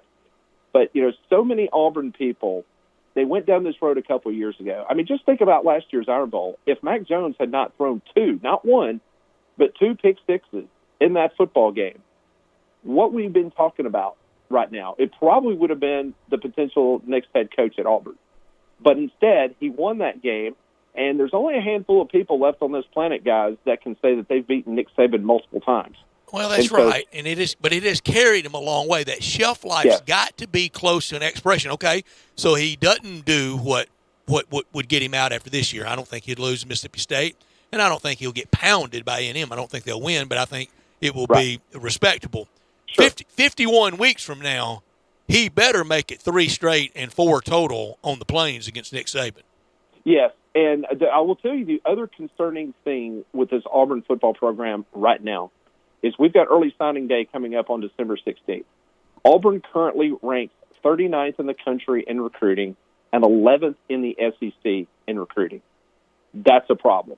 When you've only got 12 commitments right now and you've had probably the number 1 running back in the state of Alabama, he decommitted from Auburn this week. You had an offensive lineman decommit to Auburn who was a 4-star. So for whatever reason, there's been some chinks in that armor that has been really good recruiting. That's always been kind of a top 10 or at least a top 3 or 4 in the SEC. But when you're 11th in the SEC, I don't need to tell you guys what that's ultimately going to do for your football program down the road. So they really need to get that back up to the Auburn standards and really be able to try to get some pieces around Bo Nix on the offensive side because they just have not had those type playmakers in quite some time. It is very concerning when you look at those recruiting numbers where Gus normally does a really good job at getting the right type of guys to fit his program and rank up there pretty well. But let me interrupt you for a second. My point is this about the recruiting, and I think this goes with a lot of schools around there. Auburn is a special place, and there is no better place in the SEC when it is full to capacity and you're playing an LSU and Auburn and Alabama and Ole Miss. I mean, and when you bring recruits in there, and when you can advertise the family atmosphere and that crazy atmosphere, that goes a long way with the recruits. Well, Mayberry meets big time college football. It is a very cozy, familiar. Pat, I love between the 3rd and 4th quarter when they roll the Auburn Creed on the Jumbotron. It is moving. Absolutely. And so guess what's happened this year, guys? None of these recruits have had an opportunity to come on campus and experience all this. I mean, and that goes for going to the Grove in Oxford or going to an Alabama-Georgia game in prime time in Tuscaloosa. Yeah, exactly. So I think that has affected a lot of programs that they really play on that emotion when they get you on campus, and I think that's probably affected Auburn a lot more than some other SEC schools. I think you make a great point there, Pat. But in the east of the SEC, it's Florida Tennessee week, and absolutely nobody cares. How worried? 90s, is it? It ain't. How worried do you think Jeremy Pruitt should be about his job security if and probably when he gets blown out this weekend against the Florida Gators? Well, I tell you what. I think he should be looking over his shoulder. I know that Philip Fulmer has always been a big proponent of Jeremy Pruitt. It's just been an odd year. I mean, when you look at the situation with the quarterback, they just have not gotten anything out of that. Then you have a situation where the 8 assistant coaches, they say, hey, we're not taking a pay cut. It is what it is. He fires his defensive line coach in the middle of the season, and then he says he's going to take over. And then you've got the Cornelius Bennett-Son situation that took place earlier this week, and he's kicked off the team. I mean, it's just there's really no good news. And then Tennessee's got some recruits that have decommitted, within the last couple of days. So, it's one of those type deals where Jeremy really needs to try to plug that hole in the dam as quickly as possible, because I do think long-term Jeremy Pruitt could be the answer at Tennessee. But this year has just really shown a lot of cracks on that foundation that he's trying to reestablish in Knoxville. And with this day and age, the way college football is, especially in the Southeastern Conference, I just don't know how many years and how much time Philip Fulmer is really going to be able to give him. Yeah, and Philip Fulmer, he is a survivor of the inter-department parlor games, and he knows how to take care of Phil Fulmer better than anyone. Pat Smith, thank you for your time. I bet we do it again before the new year. I know we'll talk after the bowls get set and after the SEC championship game, if not before then. Thank you. Always a pleasure, Drew. Brett, have a good one. Happy holidays. You got it. Thanks very much. Pat Smith with us from WJOX in Birmingham on all things SEC in this part of the country and the good insight about UAB. Today I was at Jason's Deli over at Park Place. Christmas trees up. Complimentary ice cream for everybody in the restaurant. It's rolling, just like at all the locations at Ridgeway Road, Poplar and Highland, Olive Branch, and Cordova on a cold, chilly day. I had the chili. You can have all those great soups, fire-roasted tortilla, the organic vegetable, tomato basil, the spicy seafood gumbo.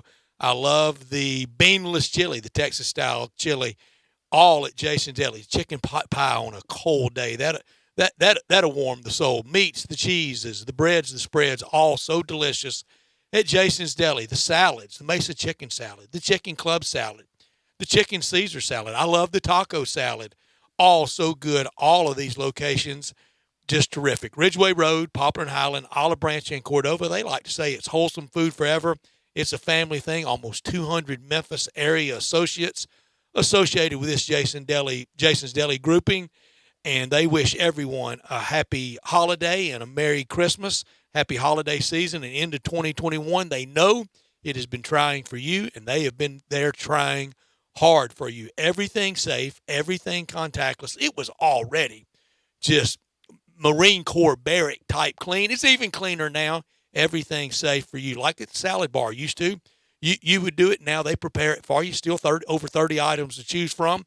You let them know they'll prepare it to suit you. Catering anytime, anywhere. You will be delighted at Jason's Deli. Check them out online as well at jasonsdeli.com or get to one of these great locations. Ridgeway Road, Poplar and Highland, Olive Branch, and Cordova.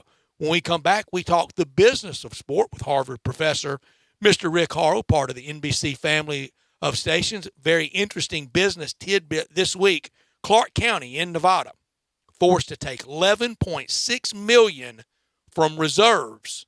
That means taxpayers' dough to meet the Allegiant Stadium payment. We'll talk with Rick about that and the craziness of a Wednesday afternoon NBC NFL game. He's up next on Sportstime. Listen online anywhere, anytime at sports56whbq.com. The folks at Homer Skelton Hyundai want to say thank you. Thank you, Memphis, for another spectacular year. They set records, but I can understand why. You think about the product. Where else do you get a 10-year, 100,000-mile limited powertrain warranty? That's what you get on every new car at Homer Skelton Hyundai. Oh, and thank you again for the 11th straight year, the #1 certified pre-owned car dealership in all of Memphis. It starts with that product, but then it goes to the shopper assurance. Where else do you go where you get transparent pricing, flexible test drive, take the car for a couple of days if you want, streamlined buying process? You're not going to be there all day, in and out. And then, and I have not seen this anywhere else, the 3-day worry-free exchange. You buy a new car, if you've got any buyer's remorse, you've got 3 days to change your mind. Just get on Lamar, take it into Mississippi, the first exit's Craft Road, turn left, and go see Chris True and all the gang at Homer Skelton Hyundai. Napa know-how. Right now, get a 5-quart jug of Napa full synthetic motor oil and a platinum filter for just $22.98.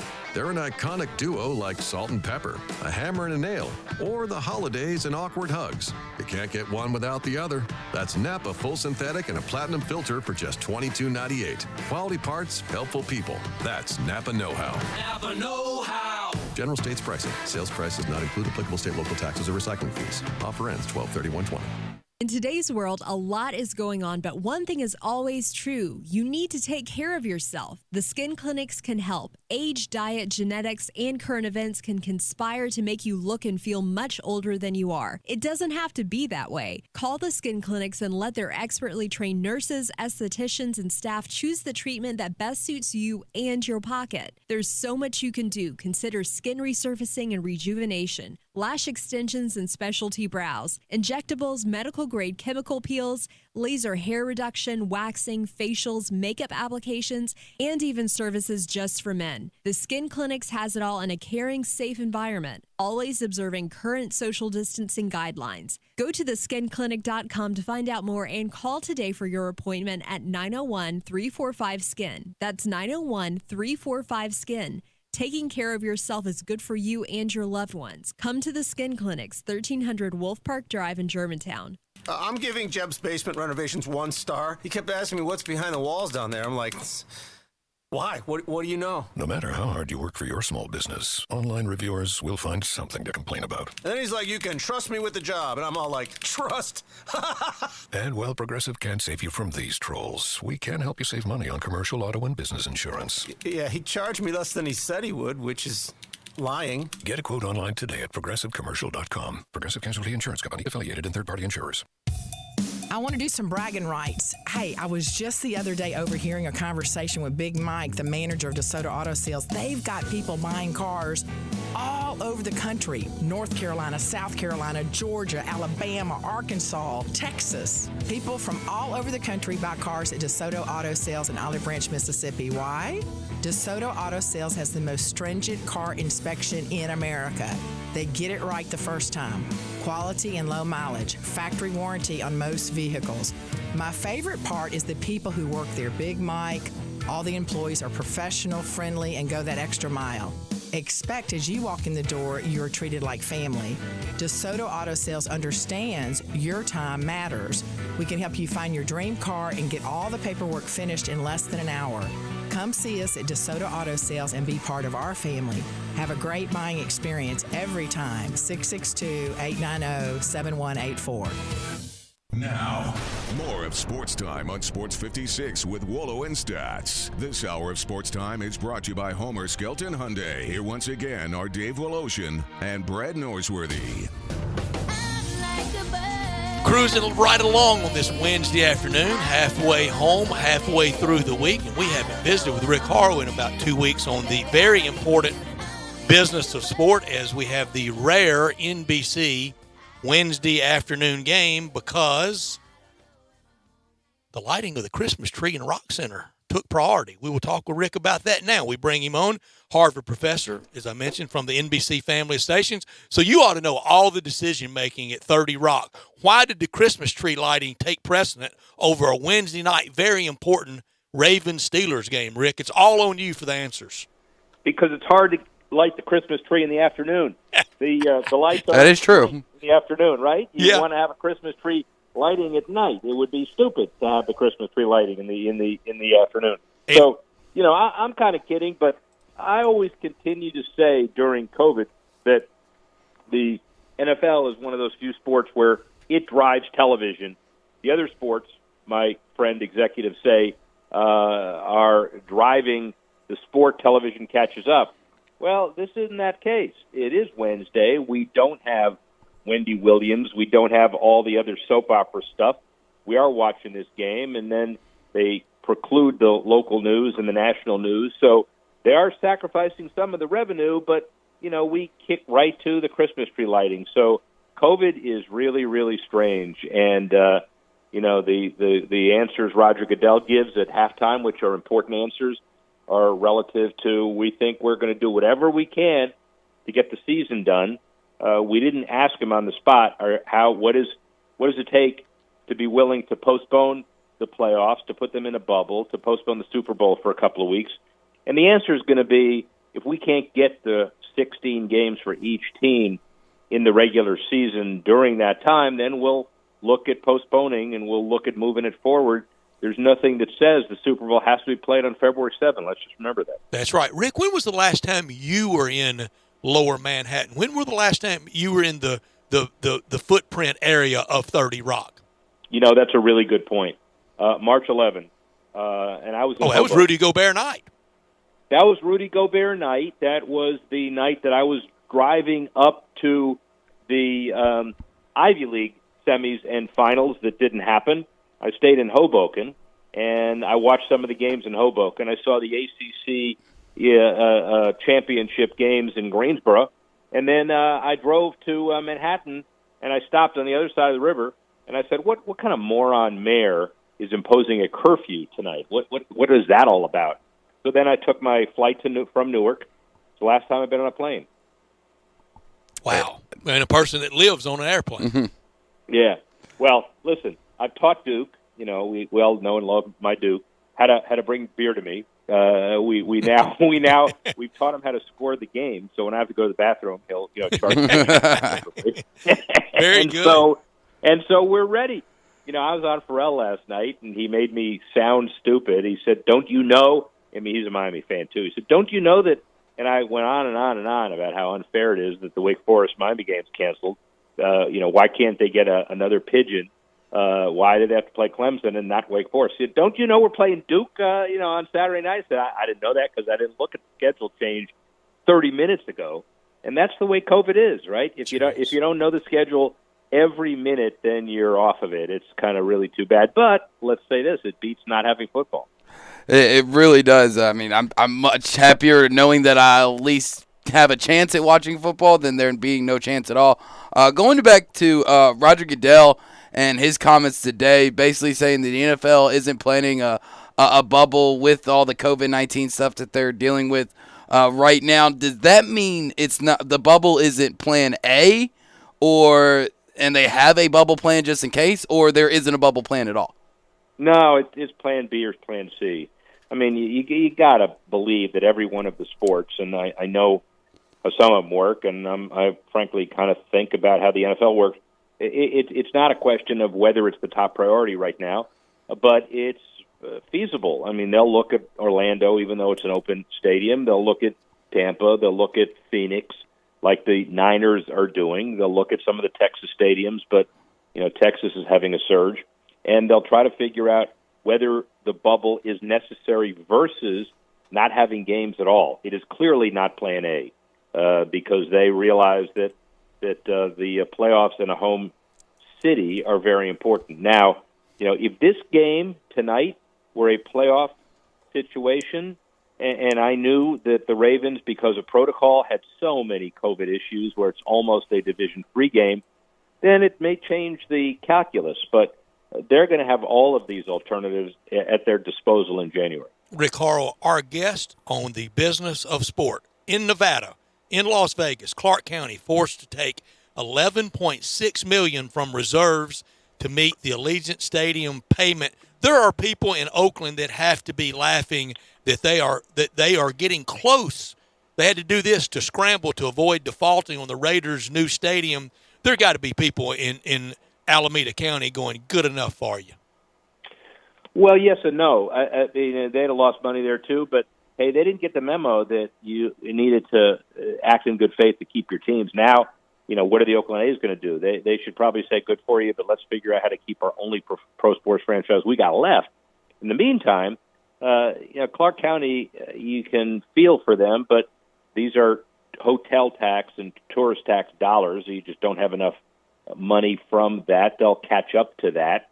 The $2 billion stadium, $600 million of public bonds on it, and the stadium itself isn't making as much because you don't have fans in that stadium. But they'll get by.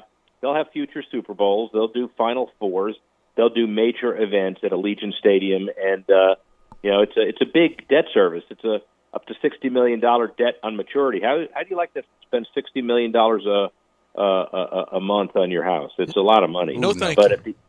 No, thank you. But at the end of the day, kind of nice lights and nice gates and pools. And nice security. Yeah. Do you have a backup generator for $60 million a month? You better. You better have it for the hurricanes that roll through Vegas. Rick, that's my only dream left in life. I want a backup generator. Wow, can you take it on hunting trips too? I don't hunt. Man, I don't hunt. You're the only guy in Memphis that doesn't hunt. Yeah, there's not a chance. I think he is. For one thing, Rick, too early, too cold, and none of the meats that you kill hunting, I ever go to the supermarket and buy at a grill, ever. See, that's the one. That's where the rubber hits the road for me. We're at a point in our society. I don't know if people in Memphis know this, but we've advanced enough where we don't have to shoot our dinners with bow and arrow. No, we can go to the store. And after watching Rudolph the Red-Nosed Reindeer last night, I don't want to be taking out Rudolph. Yeah, and they got that great Lexus commercial where they touch noses and his nose turns to red again. Exactly.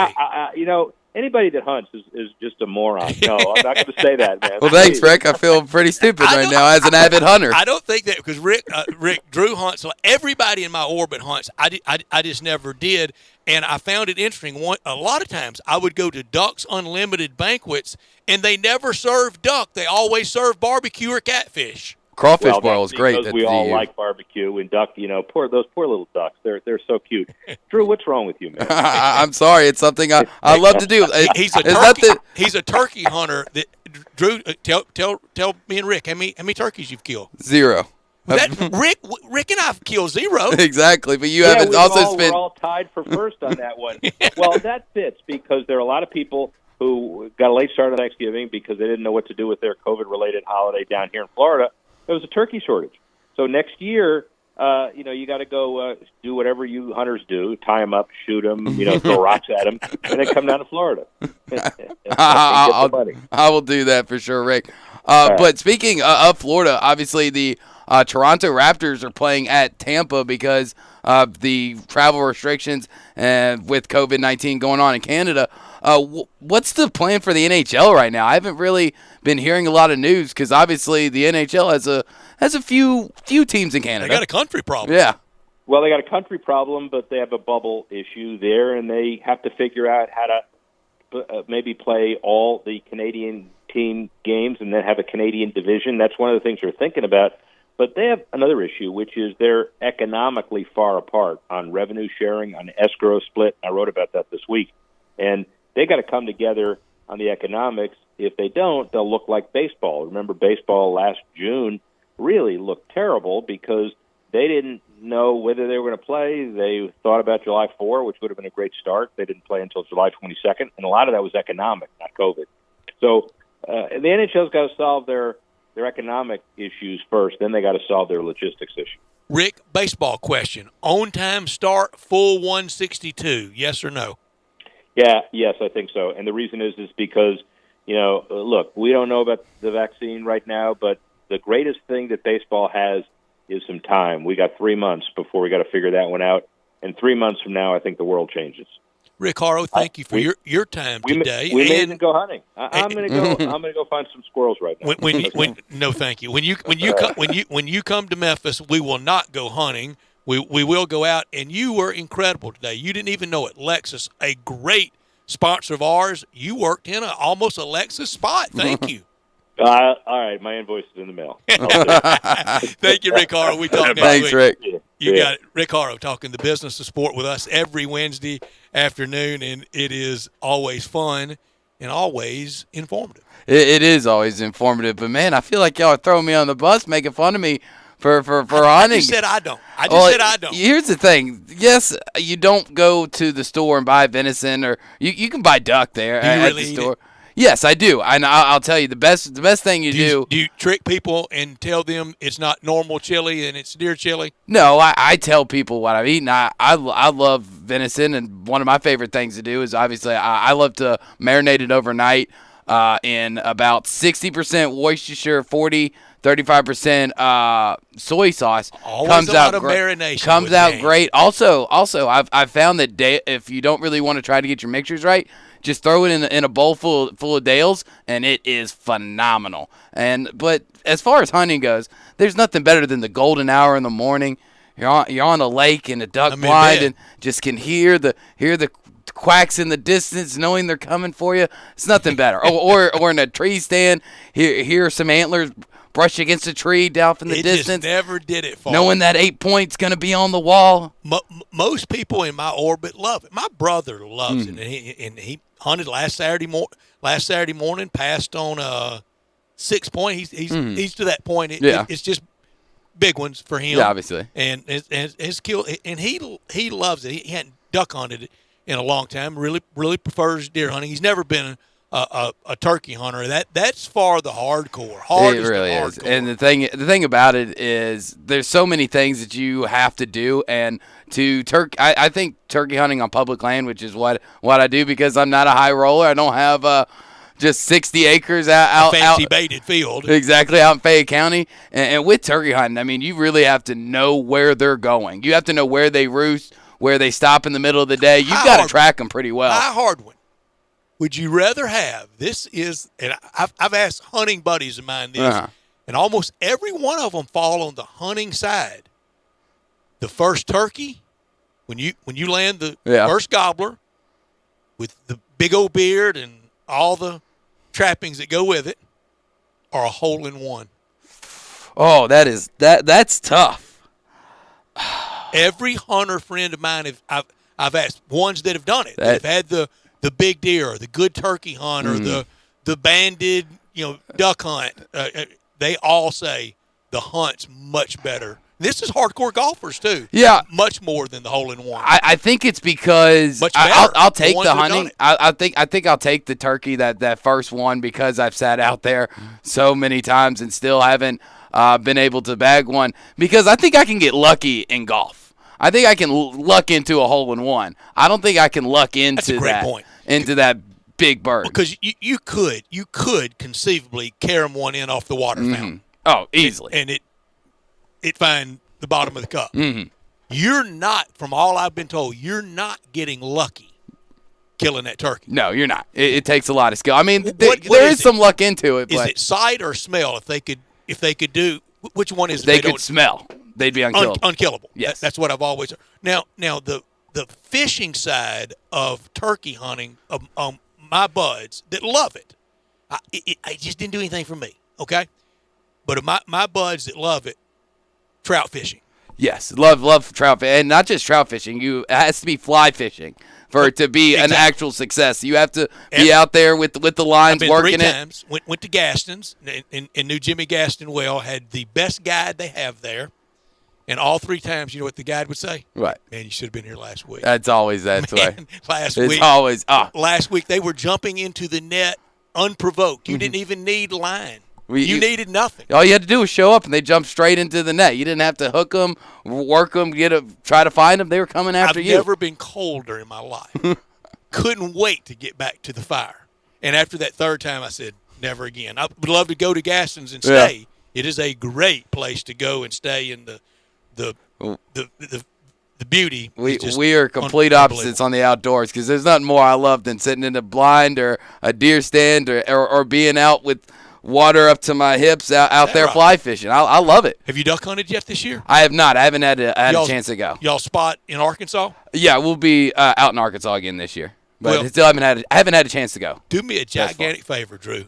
Don't invite me. All right, I won't. And when we come back, we go over our order for the Tiger order of import, the Tiger players that we think they have to produce, the production, the importance of 1 through 10 of these Tiger players. We will do that next. You're listening to Sports Time.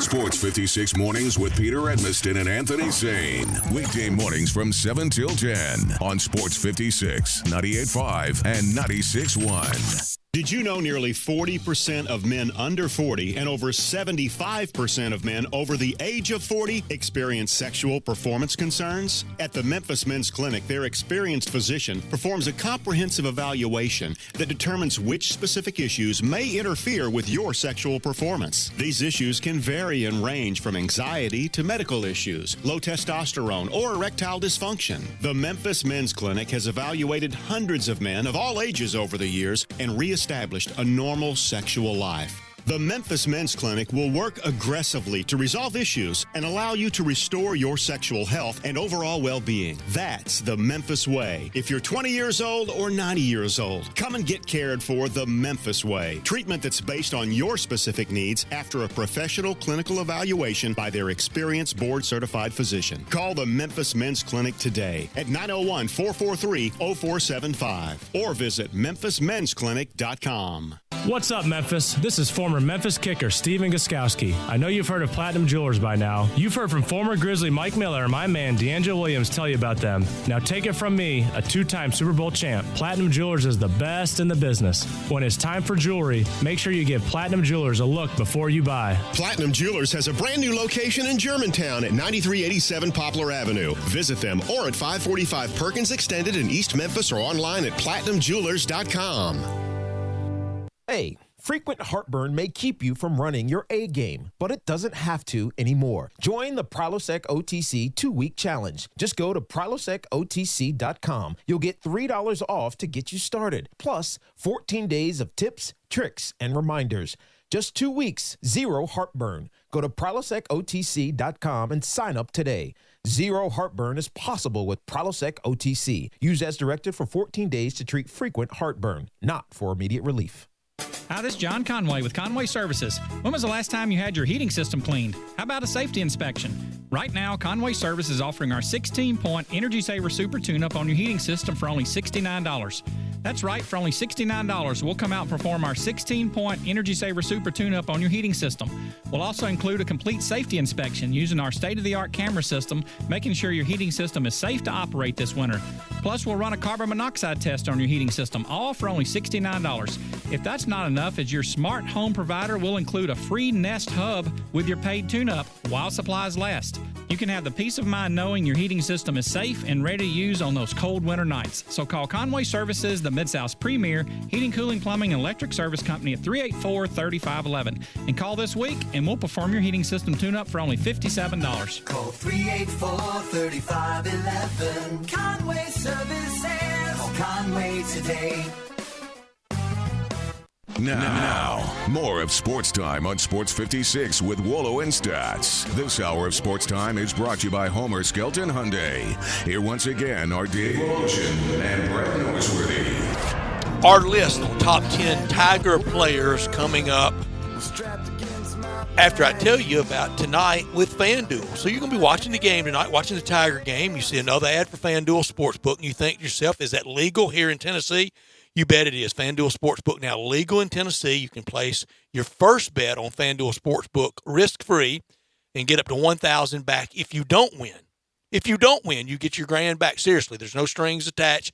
Just place any bet you want. If you win, you keep the cash. A lot of great college basketball tonight into the weekend for all the college, into Sunday for the NFL, into Monday, and, yes, the scheduled game for Tuesday. If you lose, you'll get your entire bet up to $1,000 back in bonus site credit, so you can take another shot at the end zone on the house. How would you use that risk-free bet this weekend?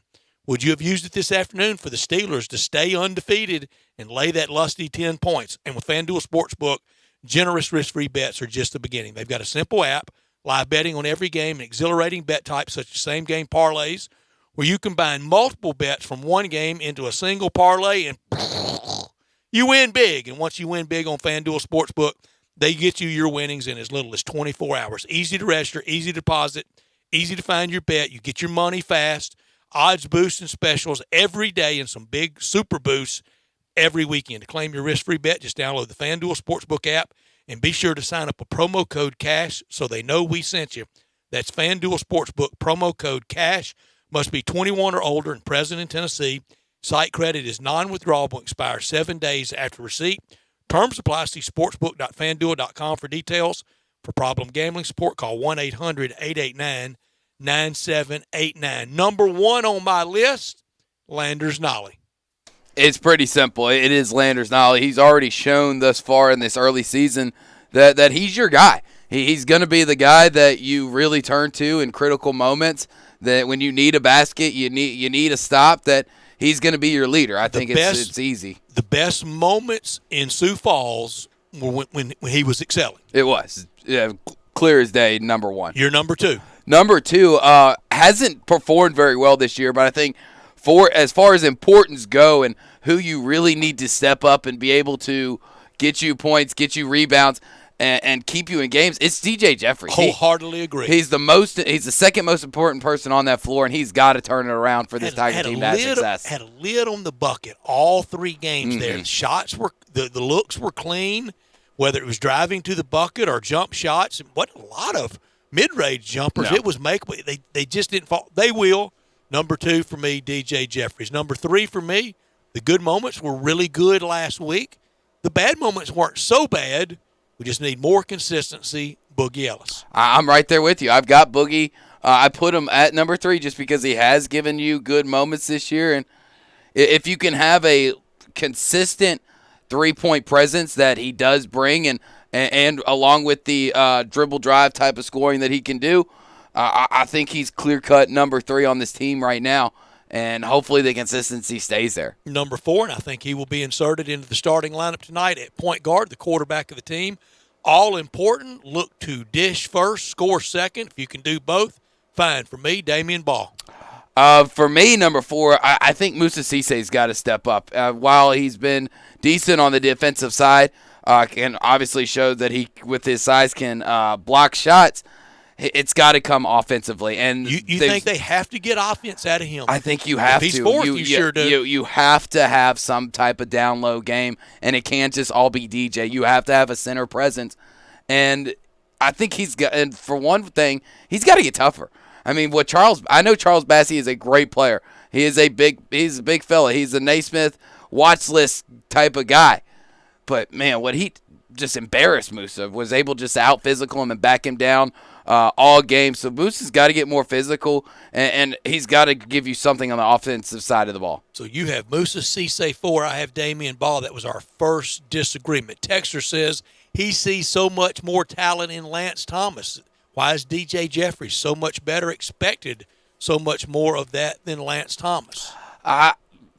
Main thing, I think it's just ceiling wise. I think we've seen we've seen Lance Thomas's ceiling.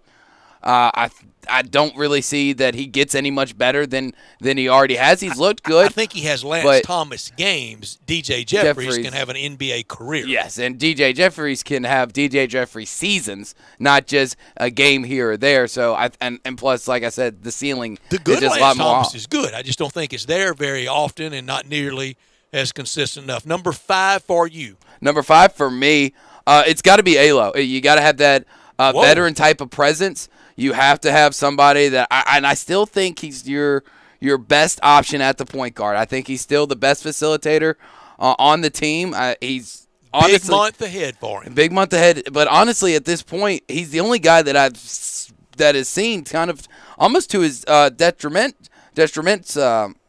mental to his game, that he's always been a pass first type of guy. He's had a lot of open shots, and I don't think he realizes how open he gets sometimes. I hated the behind the back pass in the win over St. Mary's. That was the one thing that I did have a problem with, but don't need that. In the win, he didn't have a single turnover, which was great, and I think you need him to be your floor general. I still think he's your best option. I think for good or for ill, the next month, Alex Lomax is going to make it easy on Coach Hardaway and the coaching staff. He's either going to play his way to keep the starting position, or don't have to explain it, or don't have to explain it to him. Number 5 for me is Lester Quinones. Number 6 for me is Musa Cisse.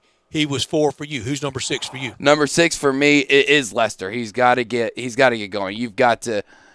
You still haven't gotten to Damian Ball. Well, he'll be next up on the list, but Lester has got to give you something. You'll never ever hear me say Lester quit on a play or Lester quit on defense, because you can't question his motor. He plays really hard. Got to have more offense. Got to have more offense and got to be more consistent with it. And by golly, I know it's at times, but when you hit your 1-3 out of 30, I don't need you turning around doing the guitar dance. I don't need it this year, Lester. Yeah. You hit the 3, get your butt back on defense like you should. What can you do? What could you do more or less? Which one do you like the least? The shorts or the guitar? The guitar. I don't mind the shorts. I don't mind the shorts. It doesn't bother me. It was my era. I mean, yeah, it really doesn't bother way me. Too short, but heck, as long as you guitar. I don't either, but it just does drive me a little wrong when he puts up 10 threes and finally makes one. It's just like boom, got it. I'm rocking. No, you're not rocking. You're shooting at 10% there, bud. So we were right in agreement 1, 2, and 3, and we've been way out of whack since. Number 7 for you. Number 7, I do have Damian Ball. I think, and I feel bad Lance for Thomas. I feel bad for I feel bad for having him this low. But I think that as far as success go, everybody in front of him has to contribute.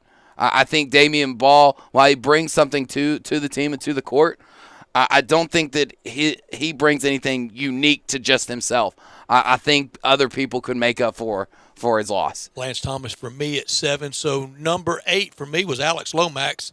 That tells you where I think the decision's going. It does. Number 8 for me, Malcolm Dandridge. Just got to give something off the bench. Give DJ. Text Drew, 67129, DREW, Hunter Extraordinaire. Would rather kill a turkey than have a hole-in-one. And he has not been drinking wild turkey during this show. I have not. I am completely sober at the moment. I think Malcolm Dandridge gives you something to, at least coming off the bench, giving DJ some type of rest. And he's got a bigger body and can play down low. Not really relying on him, though, in an offensive type game. And you would be for Lance Thomas. Lance Thomas has got to be 9 for you. He is number 9 for me. 9. Wow.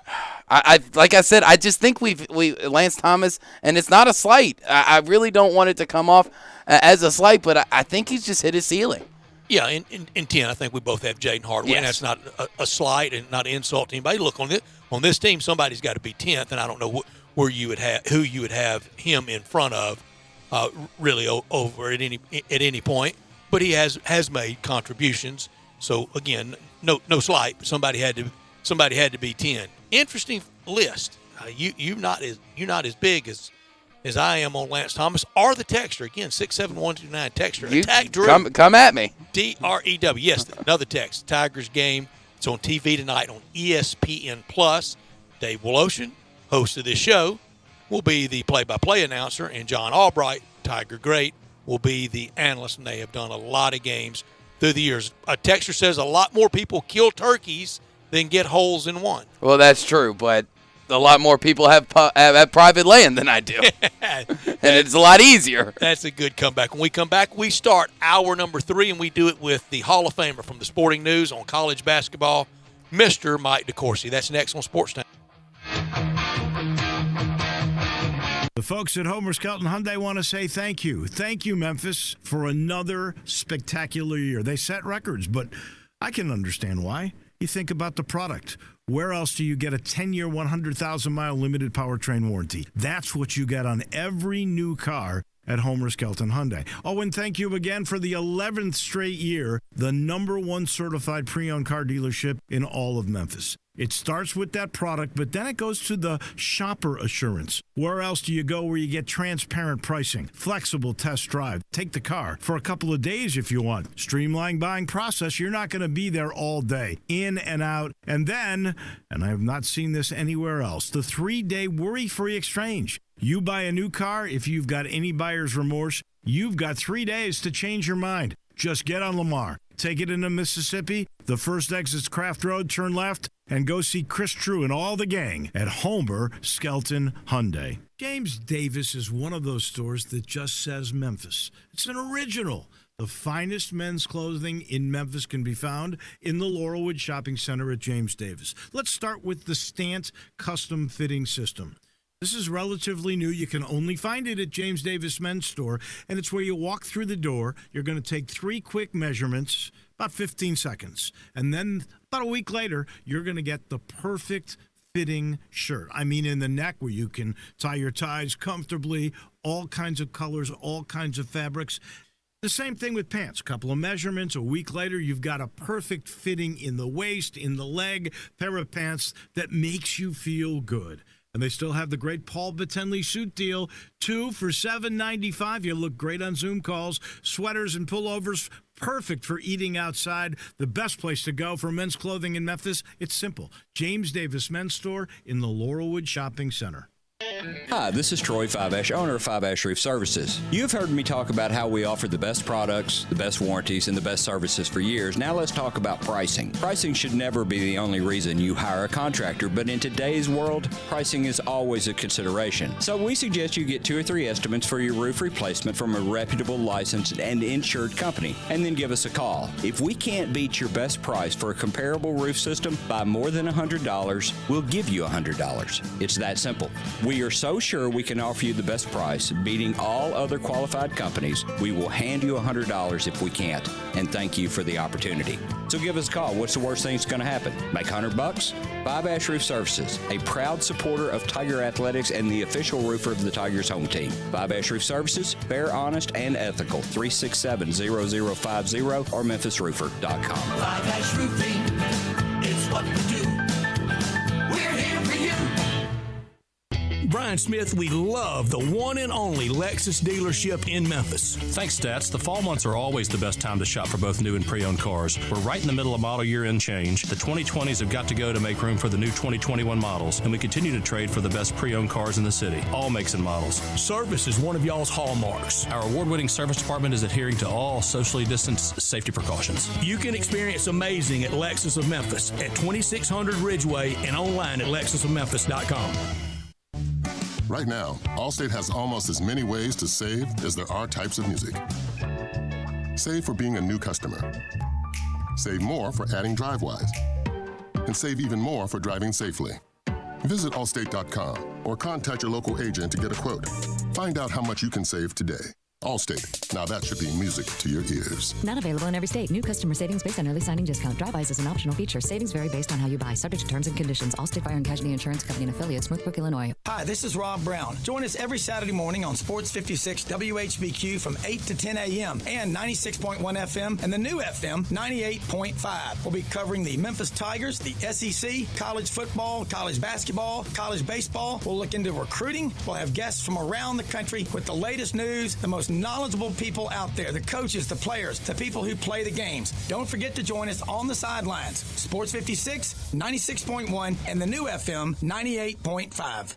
We are Sports 56 WHBQ Memphis, W253DF Memphis, and WIVG Tunica Memphis. Flynn Broadcasting Stations. Welcome back to Sports Time on Sports 56 with Wallo and Stats. This hour of Sports Time is brought to you by DeSoto Auto Sales. Here once again are Dave Woloshin and Brett Norsworthy. Dave is making his way, or has already made his way, to FedEx Forum, where tonight he will call the home opener of Year 3 for Coach Penny Hardaway and the Tigers. 1-2, looking to rebound from last week's performance in Sioux Falls against Arkansas State, over from Jonesboro tonight, installed as a 21-point favorite. Mike DeCourcy, the Hall of Fame writer from the Sporting News, will join us as he does each and every Wednesday during college basketball season to talk about the Tigers and all that's going on in college basketball after I tell you about the title sponsor of this hour, and that's the good people at DeSoto Auto Sales down on Goodman Road, 5704 Goodman Road in DeSoto County. Very proud to serve DeSoto County and the surrounding area. You can go online and check out the many happy referrals and look at the beautiful cars at DeSotoAutoSales.com. All the cars test-driven, checked out bumper to bumper, unlimited inventory, every make, every model, And if it's not on the lot, they'll go out and find it for you. No shortcuts taken at DeSoto Auto Sales, where you're treated like family by kind, courteous employees. Laid back, down home atmosphere, but they care about your time and they want you to enjoy the ultimate car experience because they know we live in a world today that time really matters. You walk in, you find the car you want, deal with the sales rep you want to deal with, test drive your car, credit approved, paperwork completed. You're gone in 45 minutes. It's a guarantee, and time to do it over your busy lunch hour or like right now, right after work at DeSoto Auto Sales on Goodman Road down in DeSoto County. 662-890-7184. Come on down to DeSoto County for that town and country experience that you've come to know and enjoy and appreciate at DeSoto Auto Sales. Mike DeCourcy, I'm glad you told Drew that because I was going to come back and go right into Steelers-Ravens talk. You must be TiVoing it, and you want to watch it in full tonight and not have a spoiler alert. I'm glad you let him know. Absolutely. I appreciate your consideration on that. Thank you. And now one time during the Olympics here, what Olympic? I can't remember, but one of the years through here, we were giving results, and people were going crazy calling in, and at that time, maybe even faxing in, "You're spoiling it." And I said, "Look, I'm in the live sports business. I've got to give results, but I'm not going to do it to you, Mike. I'm not going to mess it up." I do greatly appreciate that, Stats. You're the best. Mike DeCourcy, the last week, I have said a couple of times this week, a couple of times already today, as much as I love baseball, as much as I love college football, I'm glad we've had it like we've had it. Hadn't felt right, though, either going or watching. College basketball has felt more right, more normal the last week. It's been there for me, literally, about sun up to bedtime.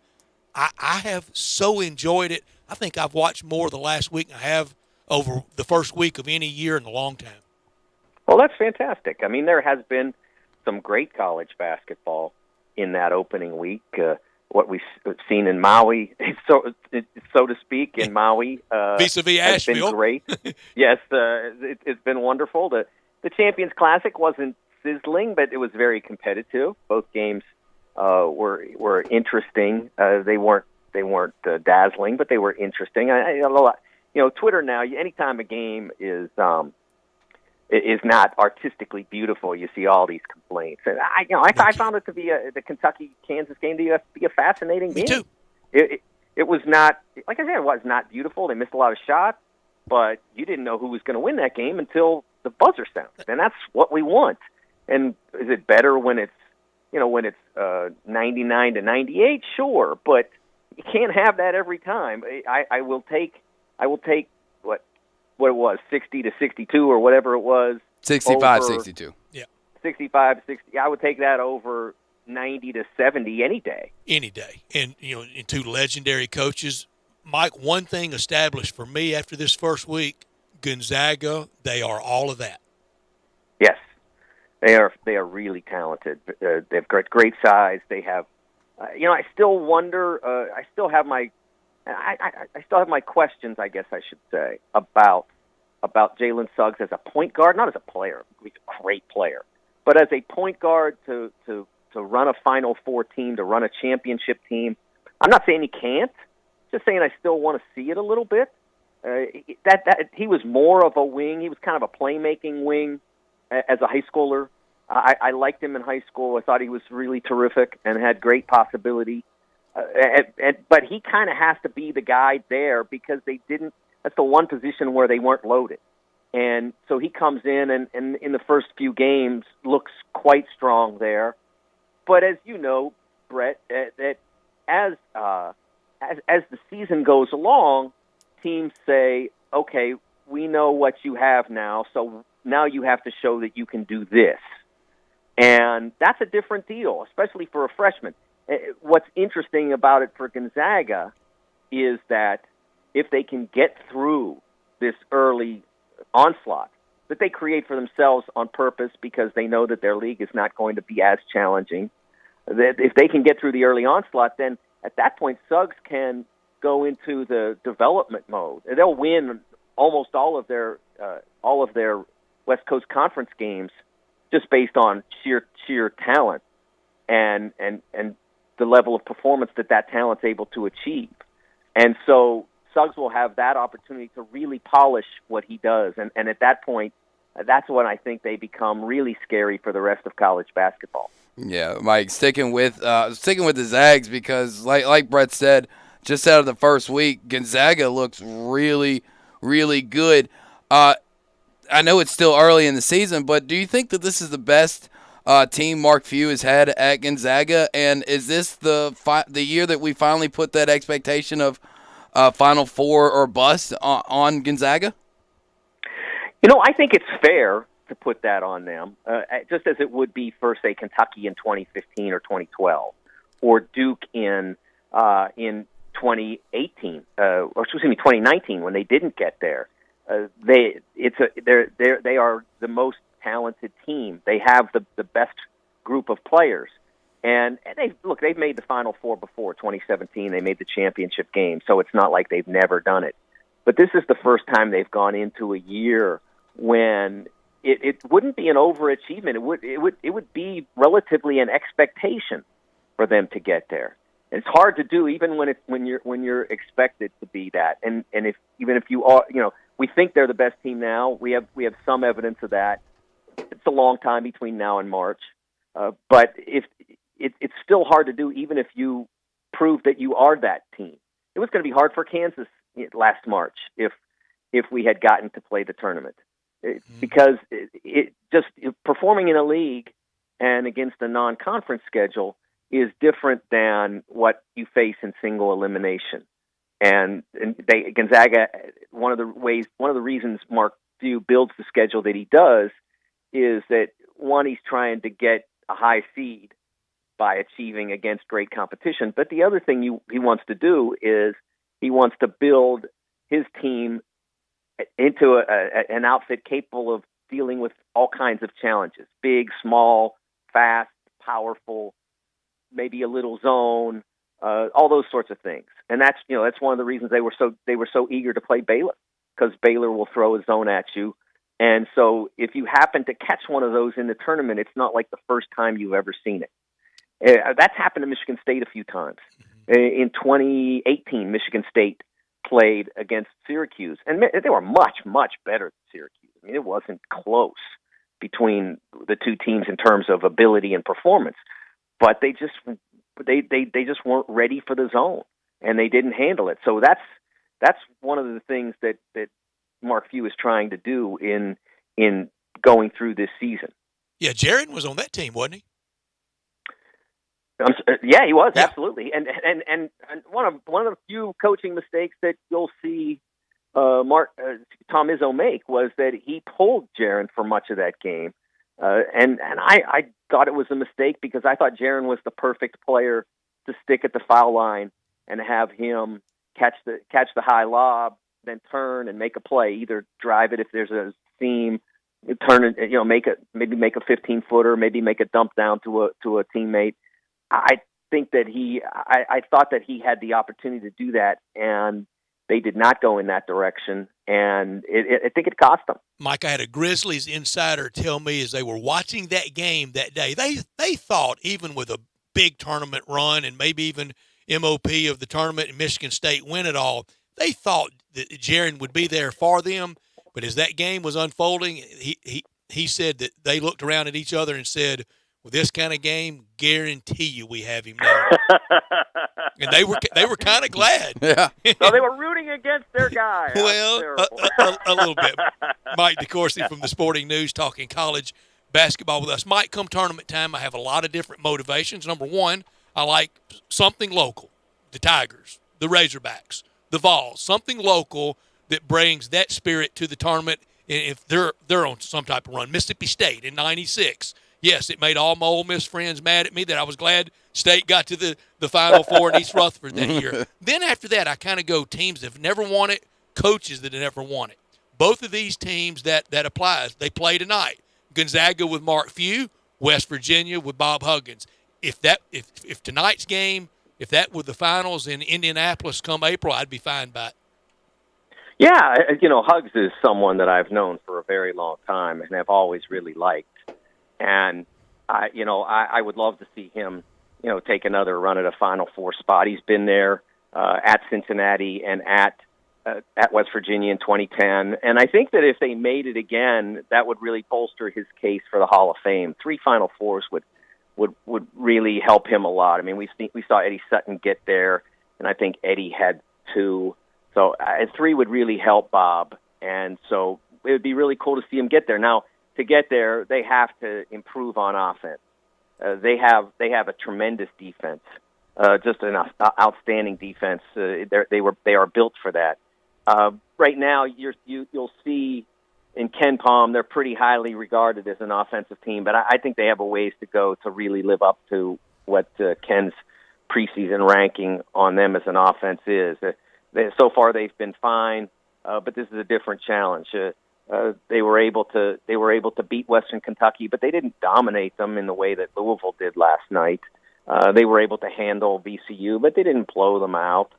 So this is a real challenge for the Mountaineers against the Zags tonight. And then after they get through that, they have a couple of games that should be comfortably winnable for them. And then next weekend, a terrific challenge for them against Richmond, the team that beat Kentucky over the weekend. Big matchup right now. It's coming down to the wire at the end of the second. About 25 seconds left in the second half. Tied 67 with Texas and North Carolina. Texas looked really good against IU yesterday, and obviously started the season off 3-0. If Shaka Smart's able to pull this one out, does that cool off his seat? Because I had a feeling it was pretty hot down in Austin coming into the year. Year 6 at Austin. Yeah. Well, I think that it's unfortunate for Shaka that last year ended the way it did, because they were on my projected bracket entering the Big 12 tournament. They would have had to really fumble it away. I think that they were on the bracket for most people, and of course, so then you don't make the tournament. That's I was watching the game. I'm trying to remember who it was. I think it might have been Indiana. And I think it was Indiana. And the play-by-play announcer, Jason Benetti, mentioned that the Hoosiers had never made the tournament under Archie Miller. And I'm like, man, we can't be doing that to people now. It's just not fair. There was no tournament to make. Right. He was going to go, and then there's no tournament. And so then we're saying, no, they've never made the tournament under him. Well, come on. Nobody made it in. At some point, you have to say, okay, there's what is factually correct, and then there's what's fair and just. And Jason's a great announcer. He's terrific. He's wonderful. But I think that you got to be careful with how you say that.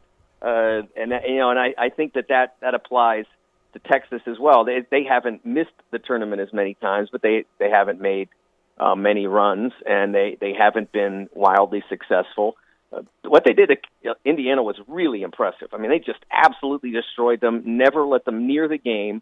And then Indiana comes back today and handles a Stanford team that gave Carolina all it wanted in the semis of the Maui tournament. So I think that right now, whether or not they win that game, I think this team should do the job for Shaka. And if it somehow failed to, if this team, with what they've shown us they're capable of doing, if this team failed sometime, through March, without some calamity, an injury or multiple injuries or whatever, if this team failed, then you'd have a reason to say, well, maybe he's not the guy.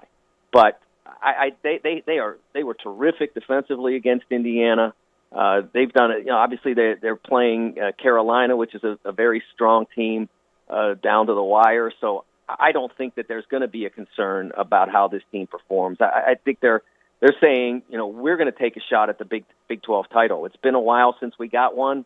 Not to say that they will. Obviously, Baylor's great, and KU's still KU, but they're going to take a shot at being a contender for that. Mike, as you can imagine, with your knowledge of and years of covering and following Tiger basketball, it's noisy. It's very passionate around here, but it has not. And it shouldn't. It has not entered a theater of the absurd. It hadn't entered into crazy. I'm not on the ledge yet. Not even, and I don't think anybody should be. 3 games in of a third year. Your thoughts on the 3 games in Sioux Falls? Yeah, I will certainly say that it was disappointing to come out of there 1-2. They have as good or better, if not better, ability than anybody that was there with them, and so to come out 1-2 was certainly a disappointment. I mentioned to you a week ago that I saw issues with the offense, that the ball did not move to the level that it needs to move, and you're sitting in a situation where you have no one with more than 3 assists a game, 3.3 by Alex Lomax. You have a team that averaged only 67 points through those 3 games, even with the number of dynamic weapons you have. So they've got work to do with how they want to run their offense, where they want to get the ball. I mean, they shot the ball reasonably well from three-point range, obviously, especially Boogie. He really beefed up the numbers in that category. They shot the ball reasonably well, but they only shot 40% from the field. I mean, that's not going to win anywhere. So they have to, and I felt like when I was watching the first game, and that was prior to our conversation last week, that the problem that they had was that it was too individual. I didn't think that they were being selfish. I just felt like that too many guys were trying to take it on themselves to solve the team's offensive issues. And the only way this is going to get solved is by making sure that all the weapons that they have, Ellis, Nolly, Jeffrey, Cisse, Lester, all those guys work together because, again, you have 4 to 5 guys out there that can really score, and they have to work together so that you have to guard all 5 instead of just me guarding you. And that's what happened too often in the games in that South Dakota tournament. And I think all of it eminently fixable, and I think they are on the way to doing that with the December slate. Mike, thank you for your time today. Enjoy the basketball. We'll visit again next week, and it's off to a great start, and I'm so glad it's here. Thank you very much, Stats. Have a great week, and we will talk to you next Wednesday. You got it. Thanks, Mike. From the Sporting News, Hall of Famer Mike DeCourcy with us every Wednesday, brought to you by Memphis Tourism and Sports Council. Tourism in Memphis and Shelby County, it's big business. We're going to get back to that big business. We're going to get back to it sooner rather than later, like in 2021. Did you know figures before everything hit showed annual spending of $3.5 billion by visitors in our community, with over $98 million in local tax collections alone? Yes, we got to get back to that. It's a big bar, but we will, and it'll start growing every year. The tourism and hospitality industry, so very vital. We've learned it. We knew it, but we had it come really just screaming to us. It's vital to ensuring the continued growth and success for our local economy. Memphis Tourism and the Memphis Sports Council, a winning combination, working year-round, even in these hard times, most challenging times, to bring visitors and sporting events to our great community that help fan the flames of economic development in Memphis and Shelby County. Are we going to do this all year? Are we going to compare scores? So last night, Western Kentucky loses by 21 to Louisville. We know what Western Kentucky did to the Tigers. Right now, Virginia Common, they are in a tie game with Penn State, 44-44. Are we going to do that all year? No, it just drives you mad trying to do that and trying to compare scores and try to play committee. Obviously, I think those scores will play blind resume. Yeah, we're trying to play blind resume. Your favorite game. Oh, love it. But it'll just drive you mad, especially over the long course of the season. I think it's something to keep an eye on, but constantly checking scores, saying not only were we 7 points, lost to Western Kentucky by 7, but then we would have turned around and lost to Louisville by 28-30. You don't know that. I mean, it's a game you play that drives you insane every day, especially this year. I think what probably should hope, though, you'd like to see Virginia Common get that win at Penn State. I'm not going to try to make it into a Joe Paterno Penn State football team, but they were improved last year, and we know what the RPI world does. It does a lot more when you win, though. Yeah, it does. It does help you root for pretty much everybody you play, because obviously you lose a game, you want them to continue to win, and then if you beat them, obviously you want them to continue to win because it makes you look better that you got the dub. Tigers in Arkansas State tonight at 7 o'clock at FedEx Forum. I'm glad you're going. I'm gonna hold my going back a little bit. I've kind of been able to get lucky and outfox and run from the virus to this point. I'm not scared, but I'm very alert. I think people, if they knew everything, would understand. I hope you would. I think you would. And I'm going to try to run from it a little longer until I can run into that vaccine. But I'm glad you're going tonight.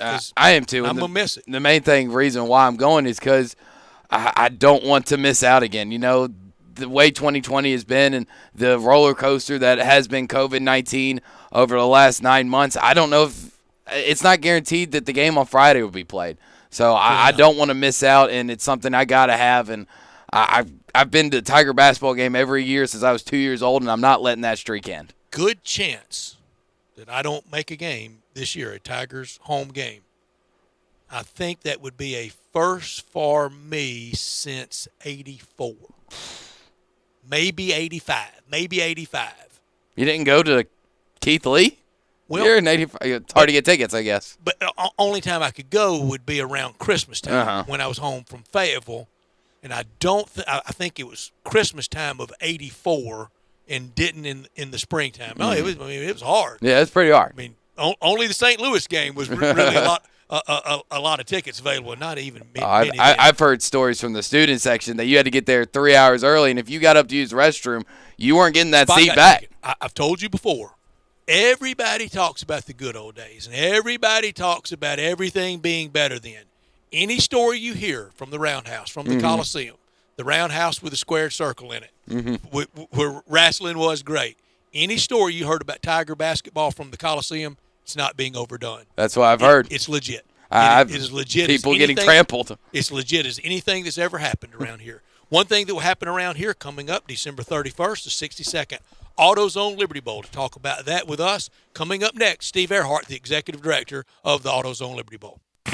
Greg Gaston and Eli Savoy get you through lunch daily from 10 to 1. Well, lunch is served. Only on Sports 56, 98.5 FM, and 96.1 FM. Are you shopping for a new watch, an engagement ring, any kind of jewelry at all? What's up, Memphis? This is Jaren Jackson Jr. from the Grizzlies, encouraging you all to shop where I shop, Platinum Jewelers here in Memphis. Platinum Jewelers has a big selection of earrings, stockable rings, luxury watches, necklaces, bracelets, really whatever you need. They do custom jewelry and have 2 locations in the area. One is 545 Perkins Extended in East Memphis. The other is 9387 Poplar next to Fresh Market in Germantown. So if you need anything jewelry related, go to my spot, Platinum Jewelers. Looking for a great place to deposit your money? Try First Bank. Competitive CD rates, a money market that moves with Wall Street prime and interest-bearing checking account options. Not to mention their friendly bankers who make decisions locally. To find out more, stop by one of First Bank's 3 local branches. 6482 Poplar Avenue, just east of International Paper. 8398 Highway 64 across from Wolf Chase. And 6280 Highway 64 in Oakland. Or visit firstbankonline.com. Member FDIC. Advance is helping you get your engine ready for the road this holiday season with the right oil, the right filter, at the right price every day. Get 5 quarts of full synthetic Mobil 1, Valvoline, Castrol Edge, or Pennzoil Platinum with the Mobil 1 oil filter for just $33.99. Plus, this holiday season, get a $25 NBA store gift card and 2 times Speed Perks points instantly with the purchase of 5 quarts of Mobil 1. Advance your auto at Advance Auto Parts and participating CarQuest locations. See store for details. At Jason's Deli, you can stuff yourself full of great deli food that's healthy, fresh, and best of all, it's not expensive.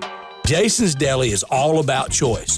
Whether you're looking for a gluten-free menu, vegetarian sandwiches, healthy kids' meals, or if you'd like to invent your sandwich via the build-your-own selections, Jason's Deli has you covered. And they only use fresh, wholesome ingredients. Choose from the club and specialty sandwiches, paninis, wraps, soups, salads, pastas, and much more. I love the cleanliness in the restaurant, the hospitality, and of course the cost. They have a huge salad bar and great soups, including Southwest chicken chili, fire roasted tortilla, organic vegetable, tomato basil, and many, many more. And if you're planning an event, their catering department is fantastic and can handle any size party. Go check out Jason's Deli's 4 locations. On Ridgeway in the Park Place Center, that's my favorite, on Germantown Parkway in Cordova, at Poplar and Highland, and on Goodman Road in Olive Branch. You're scrambling around. You need a haircut. Where you gonna go? I got a place that has 15 locations. I've got a place where details matter. I've got a place that can be invigorating and relaxing at the same time. You know what it is? It's Supercuts. Every haircut ends with the signature hot towel finish.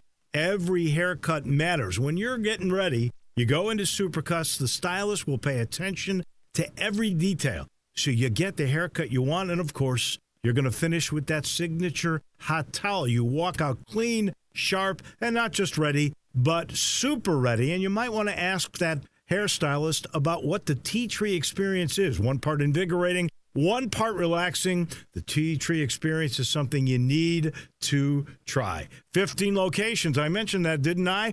All you've got to do is go to supercuts.com. You'll find the one nearest to you. Get super ready at Supercuts.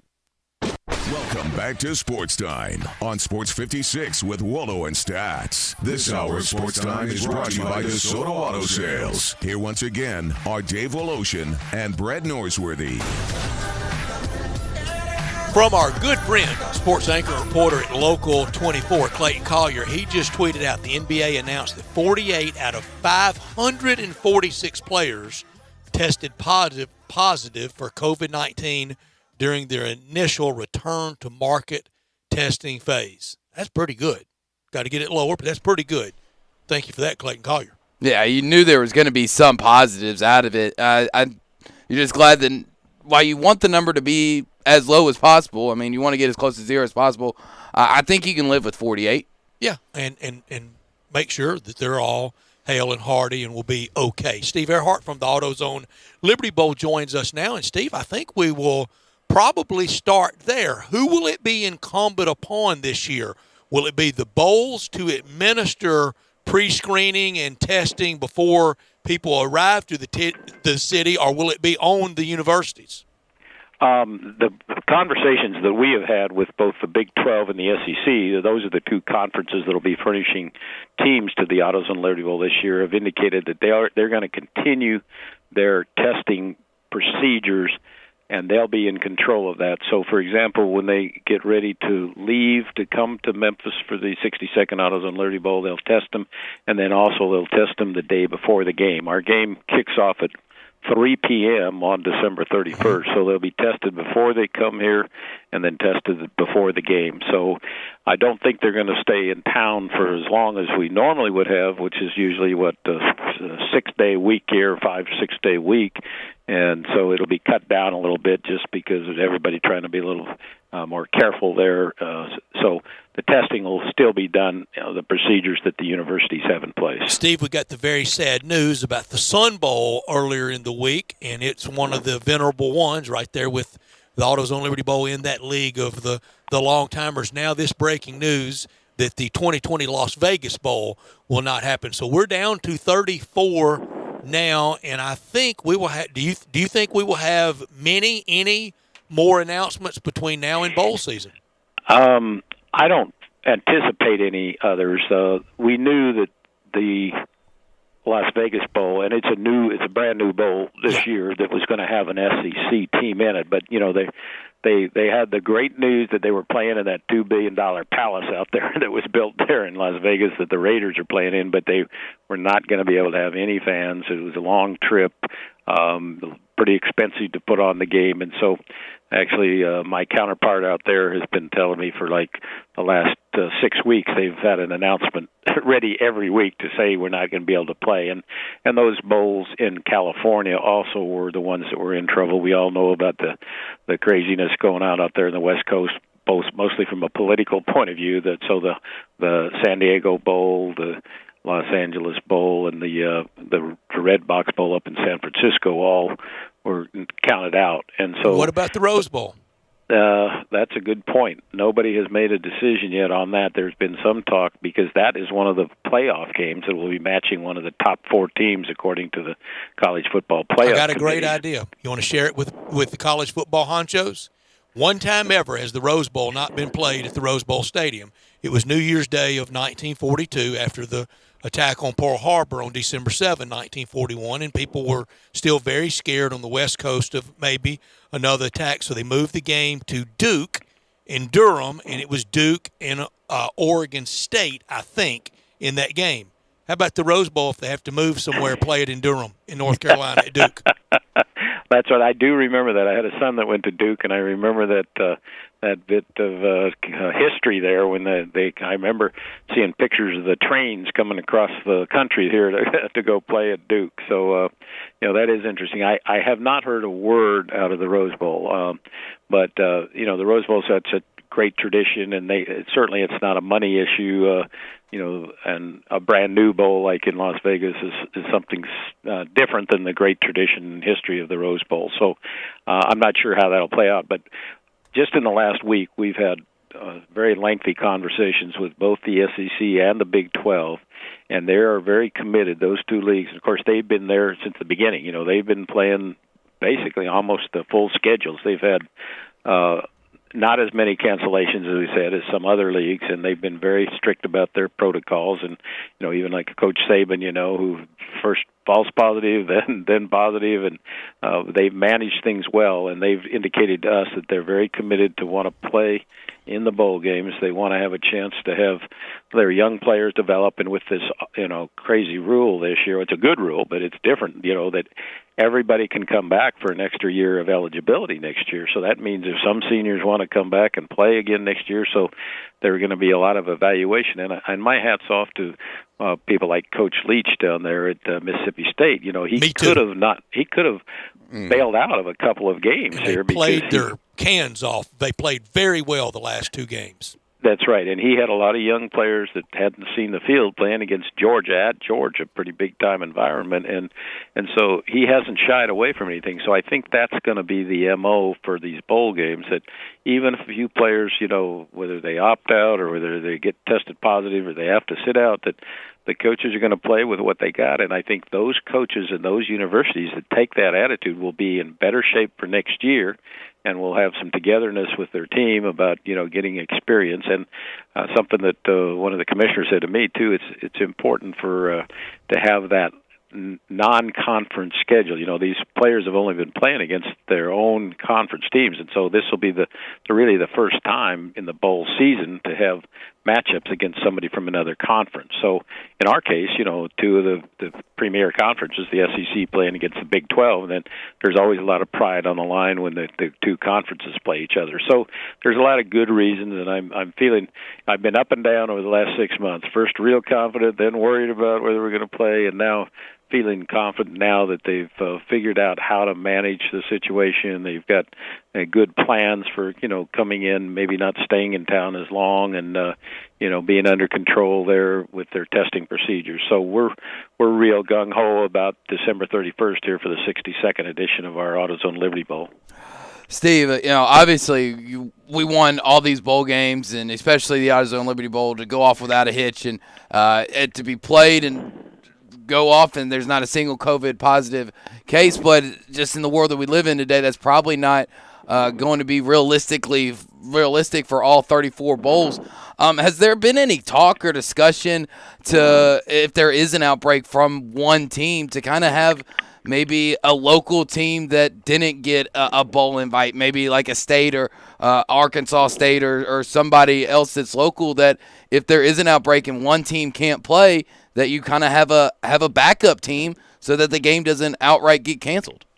Well, that's an interesting point you bring up, because, in fact, I have not heard that coming from our two conferences, from the Big 12 or the SEC, but I did hear the term that the Big 10 was using is, quote, they would have a bullpen.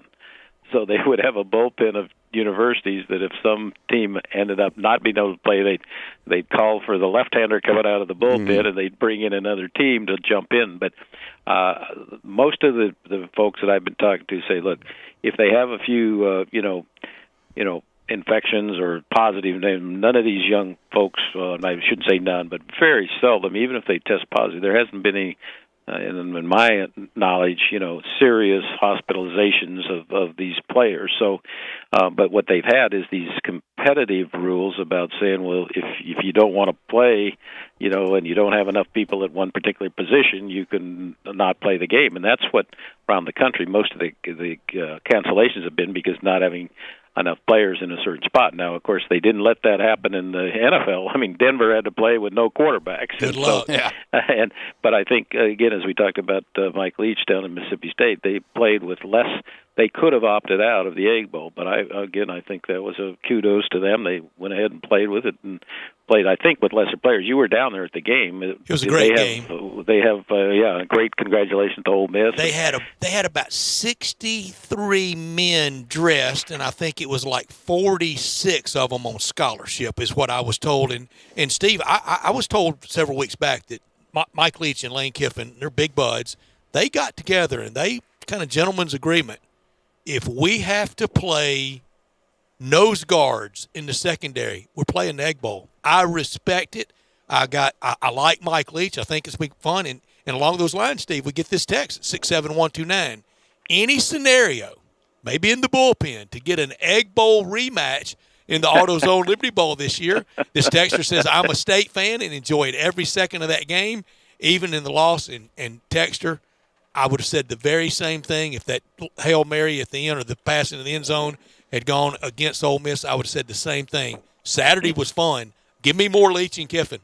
Well, here's break. We send out our newsletter tomorrow, but we compile all these national prognosticators, and it's quite interesting. I know you're our man down there at Ole Miss, Stats, but here's the lineup, and we publicize it tomorrow. But these are the quote, supposedly knowledgeable experts. Some of them sometimes get close, some are not. But USA Today picks Tennessee versus TCU. These are teams that they're predicting will play in the AutoZone Liberty Bowl. And then there's 1, 2, 3, 4 that all predict the same thing. That's Sporting News, ESPN, 24/7 Sports, Saturday and South.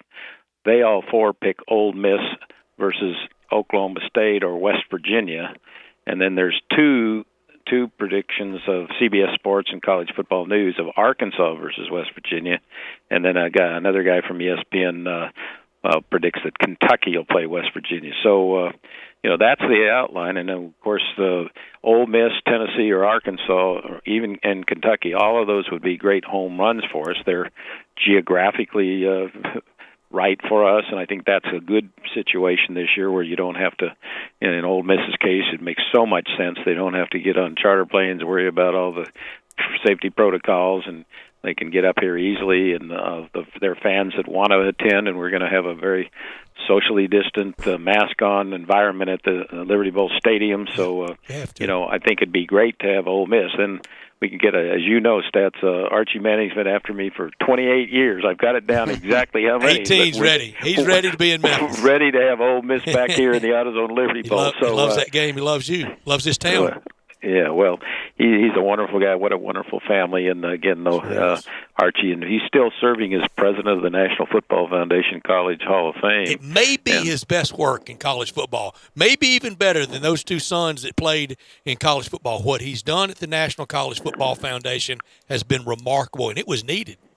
Yeah, well, he's one of the most terrific guys, and we were so anxious this year because we honored Archie with our, Distinguished American Award about, 5-6 years ago. And then this year, our committee had voted for Peyton Manning, so it would be the first father-son situation. And Peyton was all scheduled to be here for our golf tournament and our fundraiser for St. Jude and to receive our highest honor. And, of course, we had to postpone that. But, Peyton has agreed to come back next year. I think it's June 6, 2021. He'll be back here when we'll give him the award. And as I told Archie, we need you to come back. Now, we have had a father-daughter situation because we had Danny Thomas 50 years ago, and then Marlowe and the rest of the family won it. So, what a great situation. That would be wonderful to have Ole Miss. So, please keep knocking on the door down there for us, Stats. I know you're connected down there at Ole Miss. So, I'm about last on the connected list, but I'm on the list, and I'm glad and Steve, glad we had you today, and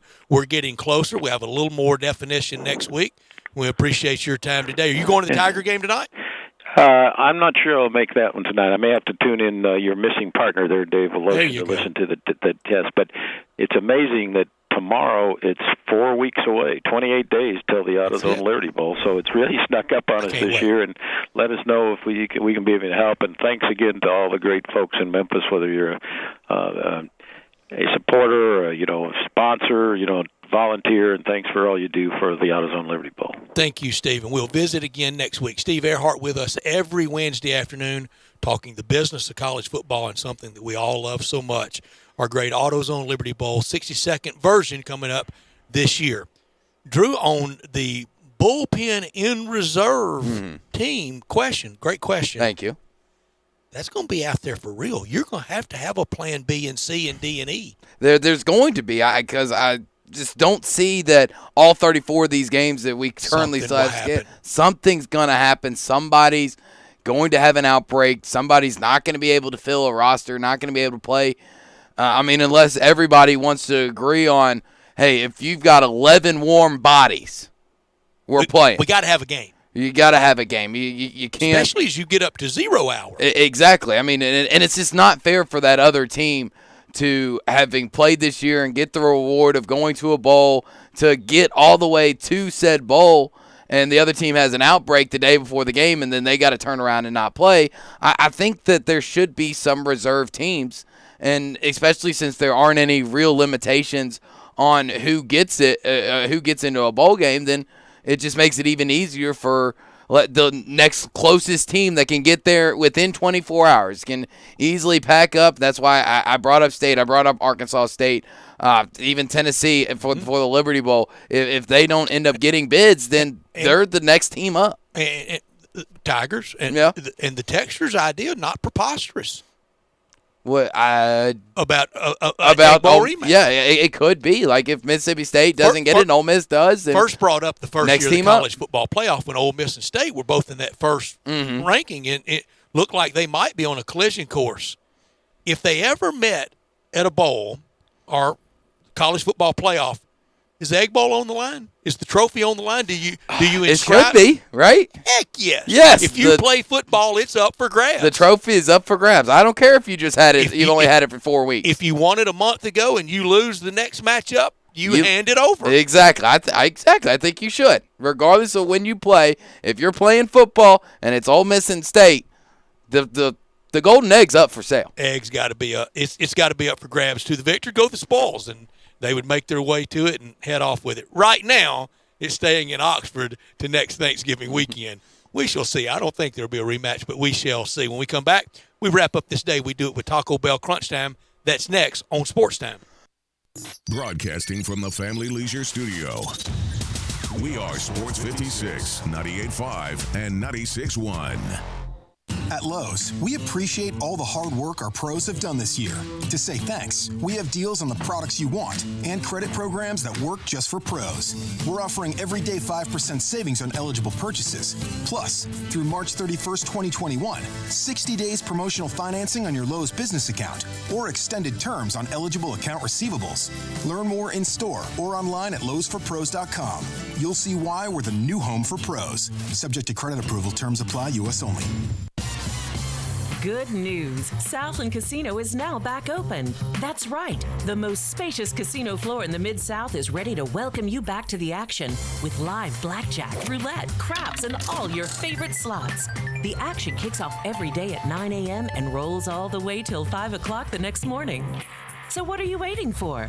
Go ahead and make the short drive to Southland. We're ready for you. Must be 21 plus. Play responsibly. For help quitting, call 800-522-4700.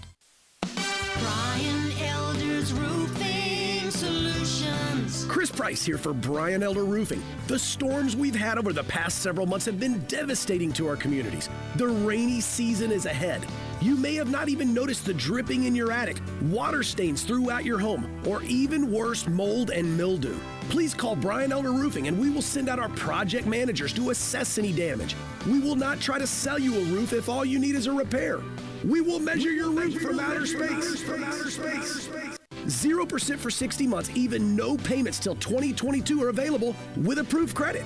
If you've noticed missing shingles, water stains, leaks in your roof, call us before you call your insurance company at 867-0303. That's 867-0303, and we will provide a free, thorough inspection of your roof's condition. Call 867-0303. Brian Elder's Roofing Solutions.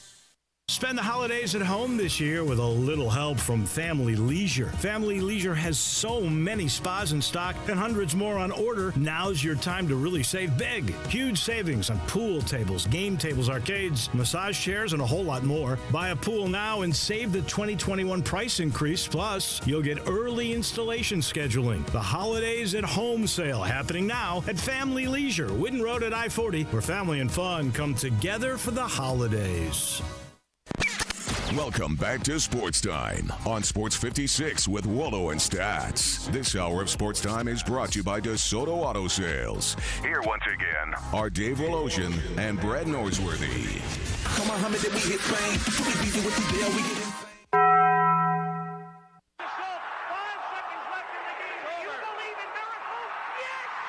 Go crazy, folks! Go crazy! This is for all the biggest crunch time. You are looking live. In your life have you seen anything like that? Goodbye!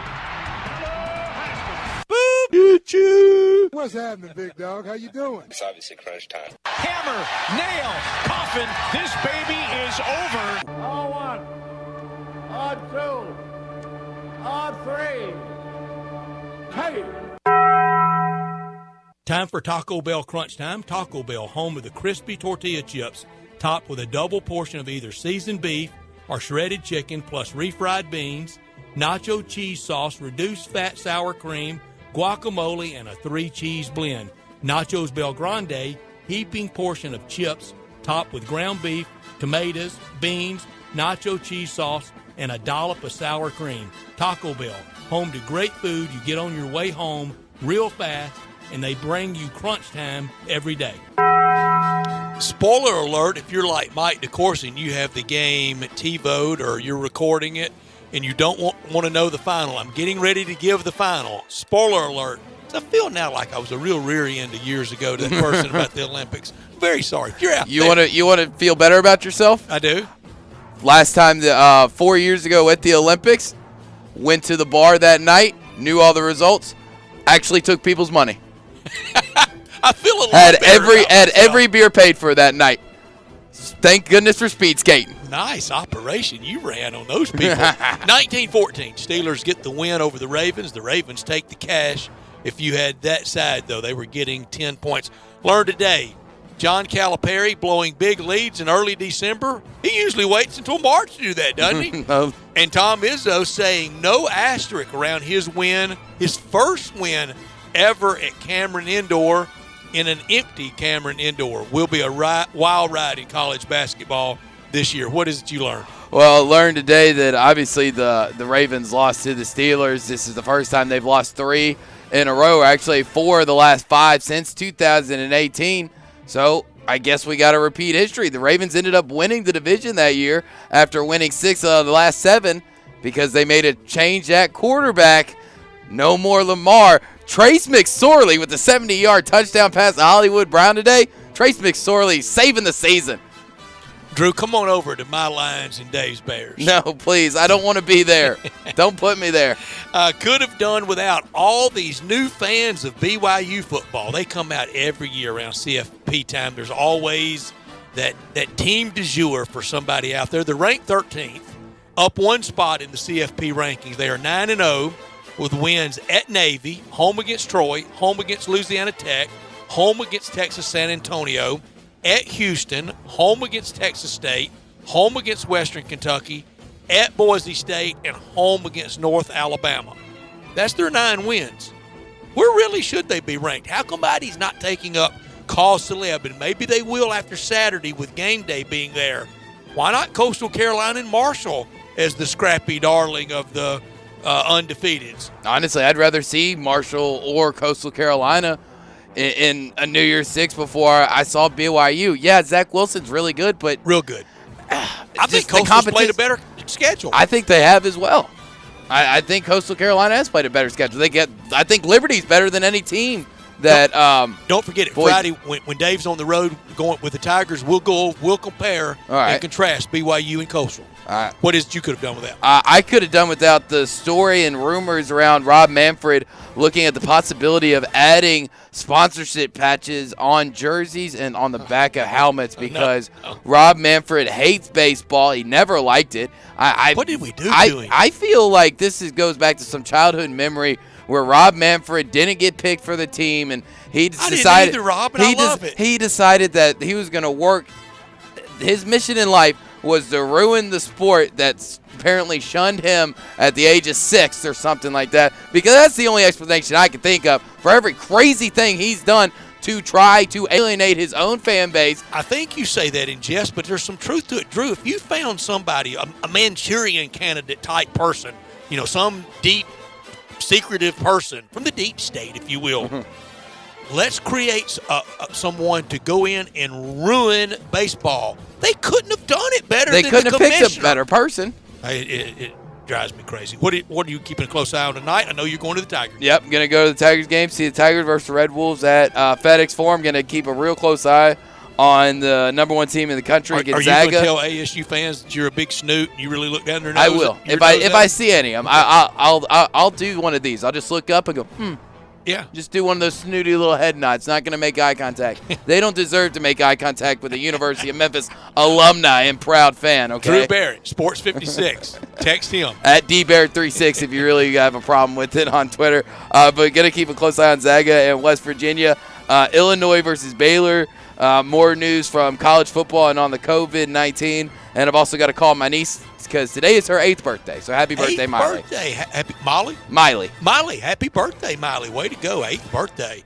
Keeping a close eye tonight on all things Tigers, Arkansas State. Wasn't it interesting with the Wednesday afternoon football this crazy year? Tigers, Arkansas State downtown at FedEx Forum. First basketball game at FedEx Forum since March 10th on a Tuesday, the night before Rudy Gobert night and the night before our lives changed. That was a Grizzlies loss to Orlando. First Tigers game at FedEx Forum since Thursday night, March 5th, when we just thought the virus might come hitting home. We were saying that night, be careful. But I know I left here saying that night, if I see you, I'll shake hands with you and I'll give you a hug. Now I'm not even going tonight. Big scaredy cat. Times have changed. Well, times do change. Situations change. Bob Huggins versus Mark Few. That should be real good in about 7 minutes. That tips off West Virginia and Gonzaga. Illinois at Baylor in Indianapolis. I still love that arena, and I'm still very bitter that I was one of the few that didn't make the site trip to see, what was it then? What is it now? Bankers Life Fieldhouse. What was it then? The great new arena in downtown Indianapolis.